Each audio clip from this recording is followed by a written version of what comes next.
कल हमने 2 दिन भगवान जगन्नाथ की जो महिमा है उस पर चर्चा की थी। आपको याद होगा कि प्रथम दिन भगवान जगन्नाथ का इंद्रद्युम्न के लिए जो प्राकट्य हुआ था उसके बारे में हमने श्रवण किया था, और उसके पश्चात कल हमने श्रवण किया कि किस प्रकार से भगवान जगन्नाथ देव प्रकट होते हैं द्वारका में, और साथ ही साथ वृंदावन में भी वो प्रकट होते हैं। तो इन सब विषयों पर चर्चा की थी। तो आज भगवान जगन्नाथ के जो अन्य जो अपने भक्तों के संग में जो लीलाएं हैं या भगवान जगन्नाथ की जो रथ यात्रा आदि है उसके बारे में आगे श्रवण करेंगे। तो कल हम चर्चा कर रहे थे कि भगवान जगन्नाथ का जो देवालय है वो बहुत विशेष है। महाराज इंद्रद्युम्न ने सर्वप्रथम भगवान जगन्नाथ के लिए बड़े देवालय मंदिर का निर्माण किया था। भगवान कहते हैं कि अरे आप मेरे लिए यहाँ घर बनाओ, मैं तुम्हारे लिए वैकुंठ में क्या बनाऊंगा, घर बनाऊंगा। तो इस प्रकार से भगवान कहते हैं जब भगवान के मंदिर का निर्माण होता है और हम किसी न किसी प्रकार से थोड़ा भी सहयोग करते हैं तो भगवान तुरंत ही वैकुंठ में हमारे लिए घर बनाना शुरू कर देते हैं। हाँ, तो उसी प्रकार से महाराज इंद्रद्युम्न ने भगवान के लिए विशाल मंदिर का निर्माण किया। कालांतर में कई मंदिर बने हैं। ये तो बहुत करोड़ों वर्ष पूर्व महाराज इंद्रद्युम्न इस धरा पर आए थे, भगवान के महान भक्त थे। लेकिन जगन्नाथपुरी में हम आप जाते हैं और जगन्नाथ का अभी जाकर जिस देवालय में मंदिर में दर्शन करते हैं वो लगभग 1100 साल पुरातन मंदिर है। ओडिशा में चोड़गंगादेव नामक जो राजा हुए थे उन्होंने इस मंदिर की जो नींव रखी थी, शुरुआत की थी, और उन्हीं के बाद जो राजा आए अनंत भीमदेव ओडिशा के महान वैष्णव राजा हुए थे। क्योंकि राजा जब भक्त होगा तो प्रजाजन के ऊपर प्रभाव रहेगा, वो लोग भी भगवान की सेवा करेंगे। इसलिए भगवत गीता में कृष्ण कहते हैं जो राजागण होते थे पूर्व काल में वो कोई भोगी राजा नहीं थे, वो राजर्षि कहा जाता था उनको। वो राजा भी है और ऋषि भी है। इस प्रकार से वो भगवान के प्रति शरणागति की भावना उनकी होती थी।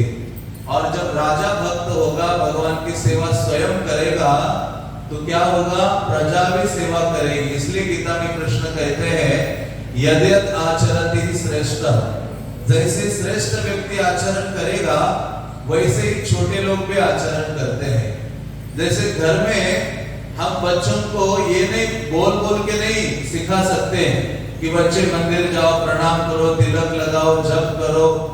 हाँ, बच्चा सुनने वाला नहीं है। लेकिन जब माता पिता आचरण करेंगे तो बच्चे के ऊपर संस्कार गहरे हो जाते हैं और बच्चे जो बड़े आचरण करते हैं उनसे सीखते हैं। जैसे प्रभुपाद कहा करते थे कि मैं और मेरी बहन हम जब छोटे थे, जब सोते थे और हमारी आंख खुल जाती थी तो कैसे खुलती थी, मेरे पिताजी जल्दी उठकर राधा गोविंद की सेवा कर रहे होते थे घर में, घंटी बजाकर मंगल आरती कर रहे होते थे घर में। तब प्रभुपाद कहते मैं छोटा था तब मैं और मेरी बहन उठ जाते थे और आप बोलते देखते थे कि पिताजी राधा गोविंद की, राधा कृष्ण के घर में ऐसे आरती कर रहे हैं, पूजा कर रहे हैं, सेवा कर रहे हैं। तो प्रभुपाद कहते हैं बचपन से ही मुझे ये अनुराग कृष्ण के प्रति हुआ। तो कहते हैं कि मुझे जो भक्ति मिली है वो मेरे पिताजी से मिली है, प्रभुपाद कहा करते थे। तो इसलिए कितना महत्वपूर्ण है माता पिता का भक्त होना, क्योंकि माँ पहले गुरु है और स्त्री का पहला गुरु उसका पति होता है। तो जब माता पिता का ही आचरण भगवत भक्ति का नहीं है, वो लोग ही घर में भगवान के नामों का जप नहीं करते हैं, गीता भागवत नहीं पढ़ते हैं, दिन रात टेलीविजन को ही अल्टर बना के टीवी की पूजा करने में लगे रहते हैं, तो बच्चे भी वही देखते हैं और वही आचरण करते हैं। तो इसलिए कहा गया है गीता में कृष्ण कि जो श्रेष्ठ लोग आचरण करते हैं उसी से ही छोटे सामान्य जन आचरण करते हैं। तो प्रभुपाद ने कहा मुझे भक्ति का ये जो बीज है मेरे पिताजी से मिला है, जो घर में राधा कृष्ण की सेवा करते थे। जब प्रभुपाद जी स्कूल में जाने लगे तो उन्होंने अपने पिताजी को कहा कि मुझे भी राधा कृष्ण चाहिए। अभी वो 4वीं-5वीं क्लास में होंगे शायद, वो और उनकी बहन, फिर उनके पिताजी ने उनके लिए भी राधा कृष्ण दे दी। तो वो पूरे दिन उनकी सेवा में लगे रहते थे। तो बाल्यकाल से ही, इसलिए प्रभुपाद ने कहा मेरे जीवन में ऐसा एक भी क्षण नहीं है जब मैं कृष्ण को भूला हूं। अभी हमारे लिए कितना मुश्किल है, पूरे दिन में कुछ समय के लिए शायद भगवान की याद आती है, या याद आती भी नहीं है सांसारिक कार्यों में, लेकिन जो भगवान के महान भक्त होते हैं ना, उनका मन और हृदय कृष्ण में इतना गहरा लगा होता है कि वो भगवान को भूलना भी चाहे तो भी वो भूल नहीं सकते। जैसे वृंदावन में गोपिकाएं, सारी गोपियां एकत्रित होती थी, कृष्ण मथुरा चले गए थे और वो कहते थे अरे नहीं, कृष्ण को भूलना है हमें, आप कृष्ण के बारे में बातें नहीं करेंगे, उनका स्मरण नहीं करेंगे, वो छोड़कर मथुरा चले गए। ऐसा बोलते बोलते सारे गोपियां पूरा दिन भर कृष्ण कृष्ण करते रहते थे और ये भूल जाते थे कि हमें किसको भूलना है, कृष्ण को भूलना है। तो इसलिए कुंती महारानी भगवान से महानतम वरदान मांगती है। ऐसा वरदान आज तक किसी ने नहीं मांगा है। 2 चीजें उन्होंने मांगी है। एक तो कुंती महारानी ने जो प्रार्थना की है ना, आज तक ऐसा भक्त हुआ नहीं है जिसने ऐसी प्रार्थना की हो। कुंती महारानी कहती है कि हे कृष्ण, आप मुझे क्या प्रदान करो, मेरे जीवन में विपदाएं आने दो, कष्ट आने दो। हाँ, तो कोई आता है मंदिर कि कष्ट मांगता है भगवान से? कभी नहीं। सुख संपत्ति घर आवे, कष्ट मेरे बेटे धन का। हाँ, सब कुछ तेरा लेकिन चेकबुक मेरा, ऐसा हमारा रहता है। तो लेकिन भगवान से प्रार्थना करती है कुंती महारानी कि हे कृष्ण, विपदा आने दीजिए मेरे जीवन में। अभी कुंती के जीवन में पहले से कुछ कम विपदा थी क्या? कष्ट। हाँ, जब से विवाह हुआ था तब से तो कष्ट ही कष्ट था महाभारत के युद्ध तक, लेकिन फिर भी वो भगवान से मांग रही है इसलिए कि हे कृष्ण, जब जब हमारे ऊपर कष्ट आया है आप प्रकट हो गए हो, आपने हमें दर्शन दिया है, आपने हमें रक्षा की है, इसलिए अब पुनर्भव दर्शनम, आपका दर्शन होगा तो इस भौतिक जगत का दर्शन फिर से करना नहीं पड़ेगा। इसलिए वो कहती है कि आपका दर्शन बारंबार होता है। और वो एक चीज मांगती है कि वो कहती है मैं इतनी बुद्धिमान नहीं हूं, मैं एक साधारण स्त्री हूं, लेकिन मेरा जो स्त्री होने के नाते मेरा जो लगाव है, आसक्ति है, वो दोनों परिवारों से है। अपने पति के परिवार में भी मेरा मन अटका हुआ है और अपने माता पिता के परिवार में भी मेरा मन अटका हुआ है। तो कुंती महारानी कहती है कि हे कृष्ण, आप क्या कीजिए, ये दोनों ओर जो मेरा आसक्ति लगी हुई है, हाँ, मन लगा हुआ है, हाँ, इसको काट दीजिए।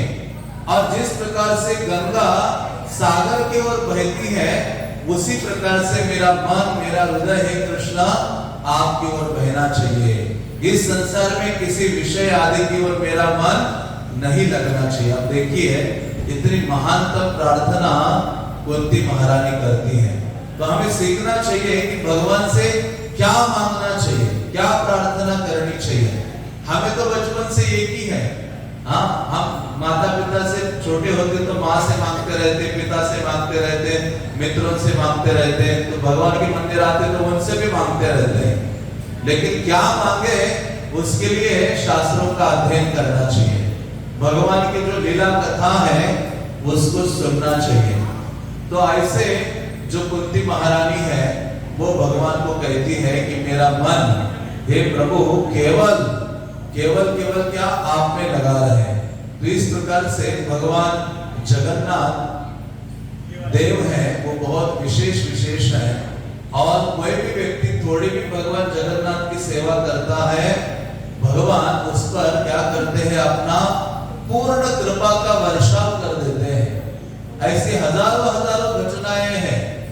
तो ऐसे जो उड़ीसा के राजा थे, उन्होंने अपना पूरा धन, उन्होंने पूरा दक्षिण भारत आदि तक सारे राजाओं को परास्त किया और हाथी के ऊपर, घोड़ों के ऊपर पूरा धन संपत्ति भर भर कर लेकर आ गए और वो अपने लिए उसको यूज नहीं किया। आपने सुख साधन में उसका इस्तेमाल नहीं किया, उसका इस्तेमाल किसके लिए किया? भगवान जगन्नाथ के लिए इतना बड़ा मंदिर बना दिया। अभी 1100 साल से ज्यादा हो रहे हैं, आज तक लाखों लोग जा रहे हैं और जगन्नाथ का वहां दर्शन कर पा रहे हैं। इस प्रकार से ऐसे राजागण होते थे। तो इतना विशाल मंदिर है कि जगन्नाथपुरी सिटी में अब जहां भी जाओगे वहां से आपको क्या दिखाई देगा? जगन्नाथ का देवालय, ऊपर नील चक्र दिखाई देगा और जो पतित पावन बाना पताका दिखाई देगी। तो ऐसा जो सुंदर देवालय है, और जरूर जीवन में एक बार तो क्या करना चाहिए? जगन्नाथपुरी जाकर आना चाहिए। शास्त्र कहते हैं कि जो गृहस्थ व्यक्ति है उसको साल में 2 बार, आप लोग बिल्कुल आगे आ जाइए, आगे आगे आ जाइए सब लोग, इधर आ जाओ, बाद में लोगों को जाने के लिए रास्ता रखिए, बिल्कुल आगे आ जाओ।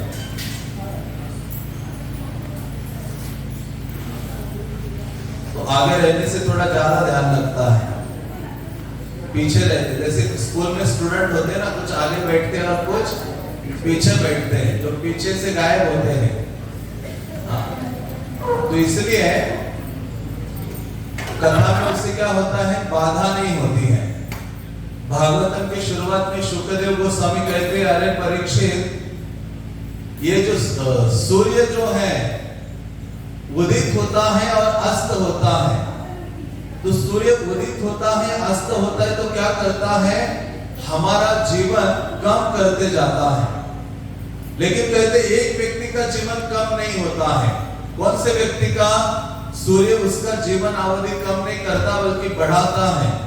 कौन सा ऐसा व्यक्ति है? तो शुक्रदेव गोस्वामी परीक्षित महाराज को कहते हैं कि जो व्यक्ति भगवान की कथा को सुनता है, ऐसे व्यक्ति की आयु क्या होती है? बढ़ने लगती है। जितना समय वो कथा में बैठा है ना, उसका उतना ही जीवन क्या होगा? ज्यादा बढ़ेगा। तो मानो 2 घंटे आप बैठे हैं, तो 2 घंटे और ज्यादा हम जीवित रहेंगे। हाँ, नहीं तो हमें चुने हुए श्वास दिए गए हैं, उतनी ही अवधि हमारे पास है। और कितना भी ऑक्सीजन मास्क लगा दो, लेकिन अवधि बढ़ती नहीं है। कोरोना में सबने देख लिया है, जिसके पास धन था, सब कुछ था, सारी सुविधा थी, बड़ा हॉस्पिटल, घर, डॉक्टर्स, सब हताश हो गए। हाँ, तो आखिरी रक्षा करने वाले कौन है? कृष्ण है। इसलिए कहते हैं कृष्ण का नाम, कृष्ण का धाम और कृष्ण की कथा, इनमें कोई अंतर नहीं है। कृष्ण की कथा सुनने का अर्थ है कृष्ण के संग निवास करना, कृष्ण को अपने हृदय में स्वीकार करना या धारण करना। तो ऐसा ही जगन्नाथ का जो मंदिर है, भगवान जगन्नाथ वहां निवास करते हैं। इतना विशाल मंदिर है कि वहां 2 बड़ी-बड़ी दीवारें हैं। एक दीवार का नाम है मेघनाद प्राचीर और एक दीवार का नाम है कूर्म प्राचीर। इतनी बड़ी दीवारें हैं कि वहां किसी चीज की आवाज अंदर नहीं जाती है। बाहर कितनी गाड़ियां आती है जाती हैं, लेकिन अंदर कोई आवाज प्रवेश नहीं करती है। तो लेकिन एक बार क्या हो गया कि भगवान जगन्नाथ जब रात्रि में शयन करने के लिए चले गए, भगवान को रात्रि में शयन कराते हैं। जैसे बेटी माधव का शयन आरती होता है, भगवान शयन करते हैं ना, वैसे जगन्नाथ जी शयन करते हैं। कभी 12 बजे, कभी 1 बजे, कभी 2 बजे, और सुबह उठ जाएंगे 4 बजे, कभी 5 बजे। हाँ, तो भगवान कम सोते हैं। किसके लिए? हमारे लिए। जैसे माता पिता कम सोते हैं, कष्ट उठाते हैं बच्चों के लिए, उसी प्रकार से जो भगवान है जीवों का कल्याण करने के लिए क्या करते हैं? सदैव जागे रहते हैं और सभी जीवों को अपना दर्शन देते हैं। तो भगवान जब शयन के लिए गए तो देखा बहुत आवाजें आ रही थी, डिस्टर्बेंस हो रहा था। तो भगवान ने कहा, आवाज कहां से आ रही है? मेरी निद्रा में, मेरे शयन में ये बाधा कौन दे रहा है? तो उस समय देखा कि समंदर की आवाज आ रही थी। आप बातें नहीं कीजिए, वहां समंदर की आवाज आ रही थी। और जैसे आवाज आई, भगवान ने कहा समंदर को शांत करो, वो मेरे निद्रा में बाधा दे रहा है। तो उस समय भगवान ने क्या किया? हनुमान जी को ये सेवा दी। किसको सेवा दी? हनुमान जी को। आप देखो जगन्नाथपुरी ऐसा स्थान है जहां सारे देवी देवता जगन्नाथ की सेवा में लगे हुए हैं। कल हमने सुना पंच महादेव लगे हुए हैं, अष्ट दुर्गा लगी हुई है, जितने भी देवियां हैं ना, चंडी है, दुर्गा है, सारे देवियां वहां जगन्नाथ की सेवा कर रही हैं। अलग अलग नामों से अलग अलग उनकी सेवा है। उसी प्रकार से हनुमान भी वहां सेवा में लगे हुए हैं, जगन्नाथ की सेवा में। तो जब भगवान जगन्नाथ को निद्रा में ये बाधा हो रही थी, तो उस समय उन्होंने हनुमान को कहा, हनुमान अब यहाँ खड़े रहो। तो वहां एक दरवाजा है मंदिर के पास, तो वहां एक स्थान में भगवान ने हनुमान जी को खड़ा किया और कहा, हरे कृष्णा, आप आवाज कम कर लीजिए, बाहर बोलिए जोर जोर से। हरे कृष्णा कृष्णा कृष्णा हरे हरे, हरे राम राम राम हरे हरे। तो हम कहाँ थे, याद है आपको? हनुमान जी के साथ थे। तो हनुमान जी को जब भगवान ने वहां नियुक्त किया कि हनुमान अपना कान ऐसा खोल के खड़े हो जाओ, समंदर की आवाज नहीं आनी चाहिए, समंदर को क्या करो, चुप कराओ। हाँ, समंदर के पास आप जाओ, कितनी आवाज करता है, देखा आपने? तो लेकिन ये आवाज पूरी मंदिर में आने लगी। भगवान की निद्रा में बहुत बाधा हो रही थी। तो वो जो हनुमान जिनको खड़ा किया, उनका नाम रखा गया कान पाटा हनुमान, मतलब जिन्होंने कान बढ़ा करके वो सुन रहे हैं। और जैसे ही आवाज बढ़ती थी समंदर की, हनुमान जी कहते थे, अरे चुप हो जाओ, शांत हो जाओ। जैसे कथा के बीच में आवाज होती है ना, तो हम बोलते हैं, अरे चुप हो जाओ। तो उसी प्रकार से समंदर को हनुमान क्या करते हैं, वहां शांत करते हैं कि मेरे प्रभु सो रहे हैं और आप जोर जोर से आवाज कर रहे हो। हाँ, तो ये अपराध है। तो इस प्रकार से एक हनुमान तो ये है, ऐसे 8 हनुमान जगन्नाथपुरी में अलग अलग सेवा में लगे हुए हैं। एक हनुमान है जिनका नाम है बेड़ी हनुमान। क्या नाम है? हाँ, लोग जाते हैं ना हनुमान जी के पास, उनको पूरा सिंदूर लगाएंगे, ये करेंगे, वो करेंगे, लेकिन हनुमान बड़े परेशान होते हैं। हनुमान कहते हैं, अरे राम का नाम जप करो दिन रात, मैं उसी से संतुष्ट होगा। तुम्हारे सिंदूर लगाने से, तुम्हारे बाकी कार्यों से मैं संतुष्ट नहीं होने वाला। तो हनुमान जी क्या करते हैं, हमें अपने आचरण से सिखाते हैं कि किस प्रकार से भगवान राम की सेवा करनी चाहिए। तो जगन्नाथपुरी में जो हनुमान एक दूसरे, जिनका नाम है बेड़ी हनुमान, तो क्या हुआ, ये जो समंदर है ना, भगवान के ससुर हैं, क्योंकि लक्ष्मी देवी उनकी पत्नी है वहां जगन्नाथपुरी में, और लक्ष्मी देवी के पिता कौन है? समंदर है। तो ये जो समंदर है, क्या करते थे, जगन्नाथपुरी में पूरा अपनी सीमा का उल्लंघन करके आ जाते थे। मानो ये यमुना पूरा बाहर आ जाए और ये एरिया पूरा डुबा दे सबके घर, तो कितने लोग त्रस्त हो जाएंगे। तो ऐसे ही होने लगा, समंदर अपनी सीमा लांघ के बाहर आ जाता था। जगन्नाथपुरी में जितने घर थे, कुटिया थे, सब ऐसे पानी से भर जाते थे। तो जगन्नाथपुरी के जो वासी थे, निवासी थे, वो जगन्नाथ के पास आए और कहा, हे प्रभु, आप हमारे रक्षक हो, और कैसी रक्षा कर रहे हो आप हमारी? और आपने तो गीता में कहा है, अनन्या चिंतयन्तो माम ये जना पर्युपासते, कि जो अनन्य भावना से मेरी भक्ति करेगा, भगवान का वचन है, मैं उसकी रक्षा करता हूँ। उसकी जो आवश्यकता है मैं वो पूर्ति करता हूँ, और उसके पास जो चीजें हैं उसकी भी रक्षा करता हूँ। तो भगवान को ये सारे निवेदन करने लगे कि ये देखो समंदर आ रहा है, हमारे घर, हमारा सामान हमें कष्ट दे रहा है। तो समंदर को जगन्नाथ ने कहा, अभी कल से मत आना बाहर, वहां तक ही रहो। तो 2-3 दिन हो गए, लेकिन फिर 5वें दिन समंदर बाहर आया, फिर से जगन्नाथपुरी के लोगों के घर आगे जलमग्न करा दिए। तो फिर जगन्नाथ जी के पास सब लोग आ गए, प्रभु आप कैसे हो, ये समंदर आपकी बात सुनता नहीं है। तो जगन्नाथ ने क्या किया, कहते अभी मेरे भक्तों को खड़ा कर देता हूं। हाँ, किसको बुलाया उन्होंने, हनुमान जी को बुलाया। किसको बुलाया, हाँ, कभी कभी भक्त भगवान क्या करते हैं, अपने भक्तों को बड़ा, अपने से बड़ा कर देते हैं, इतनी शक्ति देते हैं। जैसे चैतन्य महाप्रभु ने कहा, पृथ्वी ते आचे जत नगर आदि ग्राम सर्वत्र प्रचार होय बे मोरणा। पृथ्वी में जितने गांव गांव नगर आदि हैं, वहां ये हरे कृष्ण महामंत्र का प्रचार होगा। गांव गांव के लोग हरे कृष्ण मंत्र का उच्चारण करेंगे। चैतन्य महाप्रभु ने 500 साल पहले ये भविष्यवाणी की थी, लेकिन स्वयं चैतन्य महाप्रभु वो साकार नहीं कर पाए। तो उन्होंने किसको भेजा, प्रभुपाद जी को भेजा, जो 70 साल की आयु में 40 रुपए लेकर, कोई साथ में नहीं है, जहाज में बैठकर न्यूयॉर्क अमेरिका चले जाते हैं और वहां जाकर क्या करते हैं, कृष्ण भक्ति का प्रचार करते हैं। और सारे गांव गांव नगर नगर में ये हरि नाम शुरू होता है। तो उसी प्रकार से हनुमान जी को बुलाया और हनुमान जी को खड़ा किया वहां समंदर के तट पर। हनुमान जी गदा लेकर खड़े थे। अभी गदा को देख के समंदर कांपने लगा कि आगे नहीं आऊंगा। तभी हनुमान जी वहां लगे हुए थे सेवा में, नियुक्त थे। तो लेकिन जगन्नाथपुरी की एक समस्या है, क्या है, जगन्नाथ का जो प्रसाद है ना, वो देवतागण भी ऊपर से आते जगन्नाथपुरी में प्रसाद ग्रहण करने के लिए। इसलिए कहा जाता है, जगन्नाथ भात जग पसारे हाथ।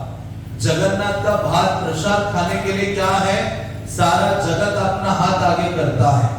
ऐसे कहा गया है कि अरे भगवान का प्रसाद पाने के लिए शिव जी ने बहुत तपस्या की थी, पार्वती ने तपस्या की थी। ये सारे देवी देवता भगवान का महाप्रसाद पाने के लिए ऐसे आतुर रहते हैं। वो कहते कि कब मेरा सौभाग्य उदित होगा और भगवान का थोड़ा सा प्रसाद मुझे प्राप्त होगा। हाँ, तो ऐसा वहां तो ज्यादातर राइस प्रसाद होता है और बहुत सारे अन्य व्यंजन भी हैं। 56 भोग लगते हैं 8 बार। कितनी बार, 56 मतलब मानो राइस एक है, लेकिन राइस से 50 बना देंगे। कर्ड राइस, इमली वाला राइस, ऐसे अलग अलग राइस। तो राइस को केवल एक ही गिना जाएगा। ऐसे कितने व्यंजन बनाते हैं और एक बार इतना राइस बनाते हैं कि 25,000 लोग ग्रहण करेंगे। और कितने हजार मटके, आप जगन्नाथपुरी जाओ तो दोपहर को भगवान को भोग लगते हुए आप अपने आंखों से देख सकते हो। भगवान जगन्नाथ मानो जहां ये पूरा आखिरी दीवार है ना इस कैंपस का, जहां बच्चे खेलते हैं, उसके बाद दीवार है घाट का, वहां जगन्नाथ जी है और भोग मंडप यहाँ है, इधर है मानो। इधर सारे कम से कम 2-3 हजार मटके रखे जाते हैं और एक के ऊपर एक सारे मटके रखते हैं, जिसमें किसी में स्वीट राइस है, किसी में दालमा है, कई प्रकार की सब्जियां हैं, कई प्रकार की चटनियां हैं, कई प्रकार के स्वीट्स हैं। ये सारे रखे जाते हैं तुलसी डालकर, हजारों मटके। और फिर 3 जो पुजारी हैं ऐसे बैठते हैं और भगवान उतने दूर है आगे। अब मंदिर इतना विशाल है ना, लंबा है। तो यहाँ से पुजारीगण क्या करते हैं, भगवान को भोग अर्पित करते हैं। अपने हाथ में जल लेंगे और जल में उनको क्या दिखाई देता है, भगवान ग्रहण कर रहे हैं, साक्षात ऐसा देखते हैं रोज। और तब मंत्रों का उच्चारण करते हैं और जब तक दिखाई ना दे हाथ में, तब तक उनका मंत्रोच्चार, प्रार्थना, निवेदन वो चालू रहता है। और भगवान प्रतिदिन जगन्नाथपुरी में क्या करते हैं, इन भोगों को स्वीकार करते हैं, क्योंकि महाराज इंद्रद्युम्न ने कहा था कि हे प्रभु आप जगन्नाथपुरी में रहिए और वहां रहकर आपके हाथ कभी सूखने नहीं चाहिए, गिले रहने चाहिए। उसका अर्थ है कि आप खाते रहिए। तो कितना बड़ा किचन है वहां भगवान को जो भोग लगाया जाता है, वहां इतना बड़ा किचन है कि आज तक किसी जगह इतना बड़ा किचन नहीं है। और उस किचन में जैसे मैंने कल कहा था 752 चूल्हे हैं। कितने चूल्हे हैं, 752। और 1000 लोग कुकिंग में लग जाते हैं और कम से कम 500 लोग सब्जियां काटते हैं। और आप खुद देख सकते हैं वहां जाकर काटते हुए हैं, मटके भरते हुए हैं। हाँ, और वहां जितनी जगन्नाथ की सेवा है वो परंपरा से है, पीढ़ी दर पीढ़ी से। मानो किसी परिवार का सेवा है सब्जियां काटना, तो उनकी पीढ़ियां केवल सब्जियां काटेंगे। किसी का सेवा है मंदिर के ऊपर का जो पताका है बदलना, तो उनकी सेवा केवल पताका बदलनी है। किसी की सेवा है पानी लाकर किचन में पहुंचाना, वो पानी लाकर पहुंचाना है। तो रोज 2000 से ज्यादा इतने बड़े बड़े मटके किचन में इस्तेमाल होते हैं। तो आप देखो, और सुबह जब कुकिंग होती है किचन में, तो सबसे पहले किचन में वहां वैष्णव अग्नि जलाई जाती है, यज्ञ होता है। यज्ञ से जो अग्नि निकलती है उसी से सारे चूल्हे जलाए जाते हैं। और जो कुकिंग करने वाले लोग हैं उनके मुंह में कपड़ा होता है और इधर बांधा होता है, मुंह वगैरह ढका होता है, ताकि और कुकिंग किचन में जाने से पहले वो पूरा भरपेट प्रसाद घर से पाके आना होता है। हाँ, ऐसे नहीं कि आप कुकिंग कर रहे हैं और बीच में देख रहे हैं कि इसमें नमक है, कैसा हुआ है ना, हमें आदत है। हाँ, तो इसलिए भगवान को जब बनाते हैं तो सारे बाल भी ढके जाते हैं उनका, ताकि सांस वगैरह, हाँ, वो बातें करेंगे तो थूक वगैरह भी ना चली जाए, इतना ध्यान रखा जाता है। और वो सारे लोग कुकिंग करते हैं, किसी गैस का इस्तेमाल नहीं करते हैं। सारे चूल्हे कैसे हैं? लकड़ी के चूल्हे हैं और सब मटकों में ही बनाया जाता है। और जब वो बनता है तब भगवान के सामने जितने मटके, जैसे हम मंदिर में मानो बनाते हैं तो बर्तन से निकालकर प्लेट में डालते हैं, फिर भगवान के सामने लाते हैं, ऐसा नहीं है। इसलिए जगन्नाथ प्रसाद को अभड़ा, उड़िया भाषा में अभड़ा शब्द यूज किया है। उसका अर्थ है कि जो भी चूल्हे पर बर्तन है उसी बर्तन को उठाकर डायरेक्ट किसके सामने रखते हैं? जगन्नाथ के सामने रखते हैं। इतना बड़े मटके में मानो राइस बनाया, वो उठाकर भगवान के सामने। तो इस प्रकार से भगवान उन सारे व्यंजनों को स्वीकार करते हैं। और जितना भोग बनता है तो वहां एक मार्केट है मंदिर के अंदर ही, और उस वहां सारा भोग चला जाता है। फिर आप वहां थोड़ा सा लक्ष्मी देकर वो प्रसाद के रूप में स्वीकार करते हो। तो जहां ये बाजार है मंदिर के अंदर सारे प्रसाद का, उसको आनंद बाजार कहा गया है। क्या बोला गया है? आनंद बाजार। क्योंकि हमें प्रसाद पाने में कितना आनंद आता है, आता है कि नहीं आता है? इसलिए बोला है कि आनंद से प्रसाद ग्रहण करना चाहिए, आनंदित होकर, दुखी होकर नहीं। एक बार एक व्यक्ति जगन्नाथपुरी गया, वहां जब वो गया जगन्नाथपुरी में, तो उसने अपने परिवार के साथ गया था। और वहां जाकर उसने क्या किया, 2-3 दिन रहा, लेकिन उसने सोचा ये क्या है, ये तो उच्छिष्ट है जगन्नाथ का, मुझे नहीं खाना है ये। तो परिवार ने कुछ खाया नहीं, जगन्नाथ प्रसाद नहीं खाया, इधर उधर की चीजें खा ली। तो ये पुराणों में वर्णन आता है।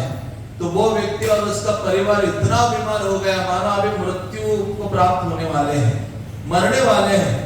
तो किसी एक जगन्नाथपुरी व्यक्ति को मिला, तो वो कहता है कि अरे हमारी ऐसी स्थिति है।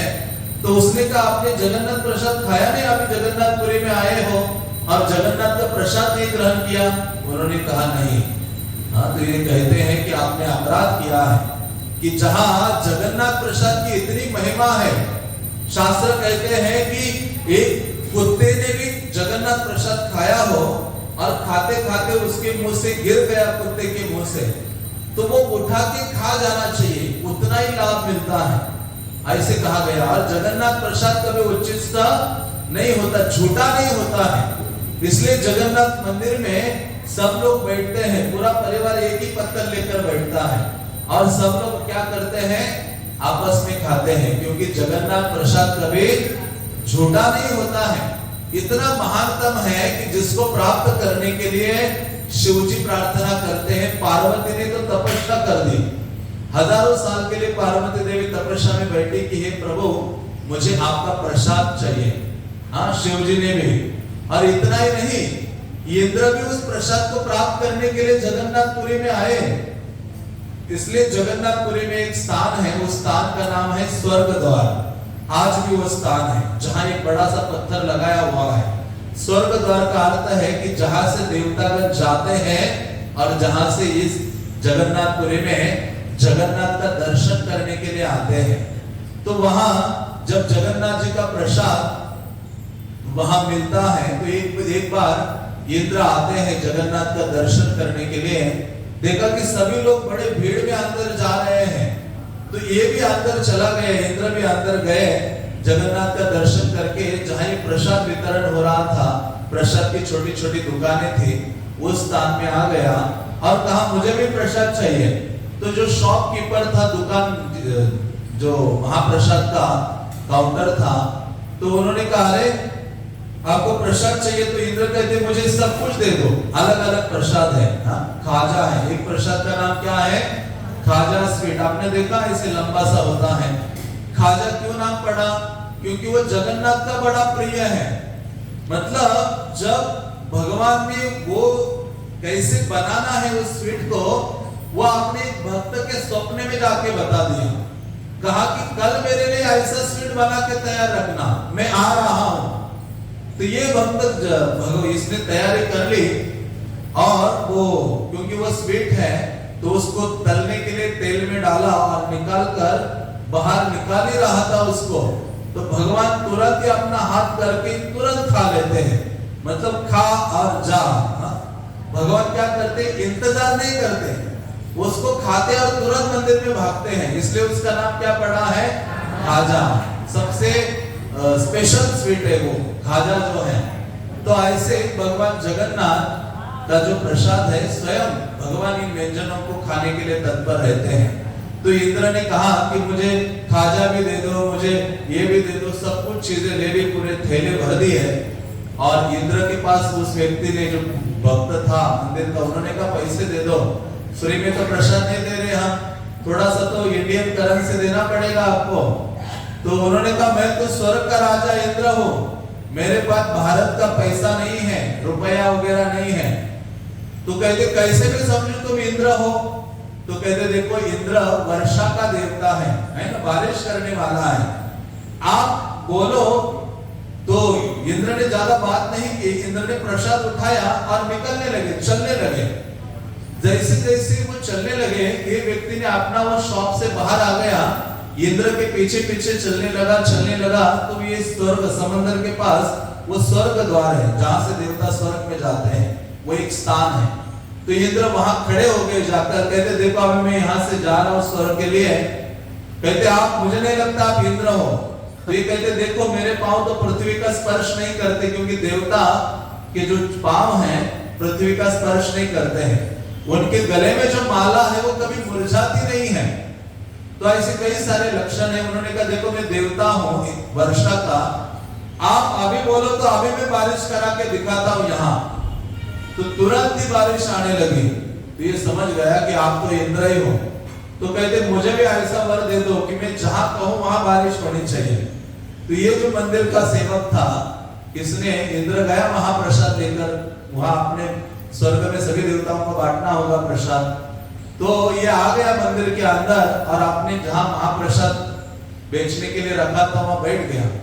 तो बहुत देर सोचते सोचते उसने सोचा चलो अभी इंद्र से जो वर मिला है ट्राई करता हूं कि बारिश होती है कि नहीं होती। ये ऐसा है, उसने वर तो नहीं दिया इंद्र ने। तो इंद्र ने कहा इंद्र देवता अभी बारिश होनी चाहिए, लेकिन केवल जगन्नाथ मंदिर के अंदर होनी चाहिए, मंदिर के बाहर एक भी बूंद नहीं गिरनी चाहिए। तो उसी क्षण इतनी बारिश आ गई मानो मुसलधार वर्षा मंदिर के अंदर हो रही है। लोग परेशान हो रहे हैं, लोग दीवार से बाहर देख रहे हैं कि बाहर एक भी बूंद बारिश नहीं हो रही है। हाँ, तो सब लोग उस आते हैं और ये कहता है कि ये बारिश वास्तव में इंद्र क्या किया था, यहाँ जगन्नाथ का प्रसाद पाने के लिए आया था और जिसने मुझे ये वर देकर गया है। तो इस प्रकार से शास्त्र कहते हैं कि जगन्नाथ का प्रसाद पाने के लिए जो देवतागण हैं वो भी सदैव लालायित रहते हैं। तो वो व्यक्ति अति भाग्यवान है जिसका सौभाग्य उदित हो गया है, जिसको भगवान जगन्नाथ का थोड़ा सा प्रसाद प्राप्त होता है। अब देखो आज भी कई सारे भक्तगण हैं जो मृत्यु के अंत तक रोज सुबह उठ के जगन्नाथ का थोड़ा थोड़ा प्रसाद का एक कण अपने मुंह में डाल देते हैं। जगन्नाथपुरी आप जाओ तो वहां जगन्नाथ के जो चावल है ना, उसको सुखाया जाता है चावल प्रसाद को, और उसके छोटी छोटी पुड़िया बनाई जाती है कपड़े में, हाँ, और थैले में छोटी छोटी उंगली के साइज की, और 1 रुपए में 2 रुपए में दे देते हैं, और भक्त लोग लेकर आते हैं। और ये नियम बनाते हैं कि जब तक जीवन है तब तक रोज सुबह उठ के राइस का 1 दाना अपने मुंह में डालते हैं। तो जगन्नाथ का प्रसाद जब ग्रहण करते हैं तो हमारा शरीर शुद्ध हो जाता है, मन शुद्ध हो जाता है, हृदय शुद्ध हो जाता है, जिसके द्वारा भगवान का नाम लेना हमारे लिए सरल हो जाता है। हरे कृष्णा कृष्णा कृष्णा हरे हरे, हरे राम राम राम हरे हरे। तो इसलिए प्रसाद बड़ा महत्वपूर्ण है। और उसी प्रसाद से लेकिन हनुमान जी को थोड़ी सी दिक्कत थी, क्योंकि हनुमान जी रहे यूपी की तरफ से, तो हनुमान जी आप बंगाल उड़ीसा गए हो, वहां चपाती दिखाई नहीं देती है, वहां राइस और दाल सब्जियां ये चलता है। तो जगन्नाथपुरी में बहुत राइस राइस राइस और भी सब्जियां, लेकिन हनुमान जी को जब सेवा में लगाया, हम उस कथा की ओर वापस आए हैं। हनुमान जी कहाँ खड़े थे अभी गदा लेकर? समंदर के किनारे। समंदर अंदर आना नहीं चाहिए, तो गदा लेकर खड़े थे, रोज सेवा कर रहे हैं, लेकिन रोज राइस खा रहे हैं, कई चीजें खा रहे हैं। हनुमान जी कहते मुझे ना अयोध्या की बड़ी याद आ रही है। कहाँ की याद आ रही है? हाँ, क्योंकि हनुमान जी जब पहली बार जगन्नाथपुरी गए जगन्नाथ का दर्शन करने, तो वहां उन्होंने सीताराम लक्ष्मण दिखाई दिए उनको। वहां भगवान कहते देखो हनुमान आ रहा है, बलराम तुम क्या बन जाओ अभी? लक्ष्मण। और सुभद्रा को कहते थोड़ी देर के लिए अभिनय करो, तुम क्या बनो? सीता बनो, क्योंकि मेरे ये जो सेवक है ना हनुमान, ये मेरे दूसरा जो रूप है उसके प्रति बड़े आकर्षित है। हाँ, तो फिर भगवान की सेवा के लिए हनुमान समंदर के तट पर नियुक्त हुए। तो एक दिन क्या हुआ कि उनको ऐसे ही सोचा भी क्या रोज रोज राइस खा रहा हूं, और सब लोग सुखी थे जगन्नाथपुरी में, क्या अभी समंदर अंदर नहीं आ रहा है। लेकिन कुछ दिनों के बाद ऐसी घटना घटी कि फिर समंदर अंदर आ गया, पूरा जलमग्न कर दिया घर। सब लोग गए जगन्नाथ के पास, जगन्नाथ जी क्या है? हाँ, आपने तो फिर से ये समंदर आ गया, आप कैसे स्वामी हो जगत के? तो उन्होंने कहा मैंने हनुमान को खड़ा किया था, जाओ चेक करो हनुमान है कि नहीं। तो भक्तों ने चेक किया, हनुमान तो अपनी सेवा से गायब है। मानो आपको कोई चरणामृत बांटने के लिए बिठाता है कि प्रभु जी या माता जी अभी आपको चरणामृत प्रसाद बांटना है, लेकिन जिस भक्त ने सेवा दी वो कहाँ चले गए, 2 मिनट में आप गायब हो जाओगे। हाँ, तो हनुमान जी तो गए, तो हनुमान जी नहीं थे, तो देखा कि इन्होंने कहा हनुमान जी कहाँ हैं? तो भगवान ने चेक किया तो हनुमान अयोध्या पहुंचे हुए हैं। क्योंकि फिर हनुमान को बुलाया, हनुमान क्या कारण है तुम ये सेवा छोड़कर भाग गए? प्रभु बूंदी के लड्डू की बहुत याद आ रही थी। किसकी याद आ रही थी? बूंदी के लड्डू। यहाँ जगन्नाथपुरी में नहीं है। आपके प्रसाद में स्वीट राइस है, कई प्रकार के खाजा है, ये है वो है, बहुत सारे स्वीट है, लेकिन एक ये बूंदी का लड्डू नहीं है ना। वहां अयोध्या में बूंदी के लड्डू मेरे बड़े प्रिय हैं, तो बूंदी लड्डू खाने के लिए गया था। तो जगन्नाथ ने अपने सेवकों को बुलाया, जो किचन इंचार्ज थे, उनको कहा आज से मेरे भोगा में क्या ऐड करो, बूंदी का लड्डू भी भोग लगना चाहिए, ताकि ये हनुमान जी बूंदी का लड्डू खाने के लिए अपनी सेवा छोड़कर अयोध्या ना भागे। इसलिए आज भी आप जाते हो तो अभी तो इतना छोटा साइज है, बूंदी के लड्डू है। तो हर ऐसे जितने पदार्थ है ना जगन्नाथ के, जितने हैं हजारों हैं, उनके पीछे किसी न किसी के पीछे कोई ना कोई क्या है, कथा है। तो इस प्रकार से भगवान जगन्नाथ का जो प्रसाद है, देवतागण भी उसको प्राप्त करने के लिए लालायित रहते हैं।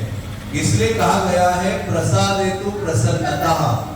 प्रसाद के द्वारा व्यक्ति क्या करता है, प्रसन्नता को प्राप्त करता है।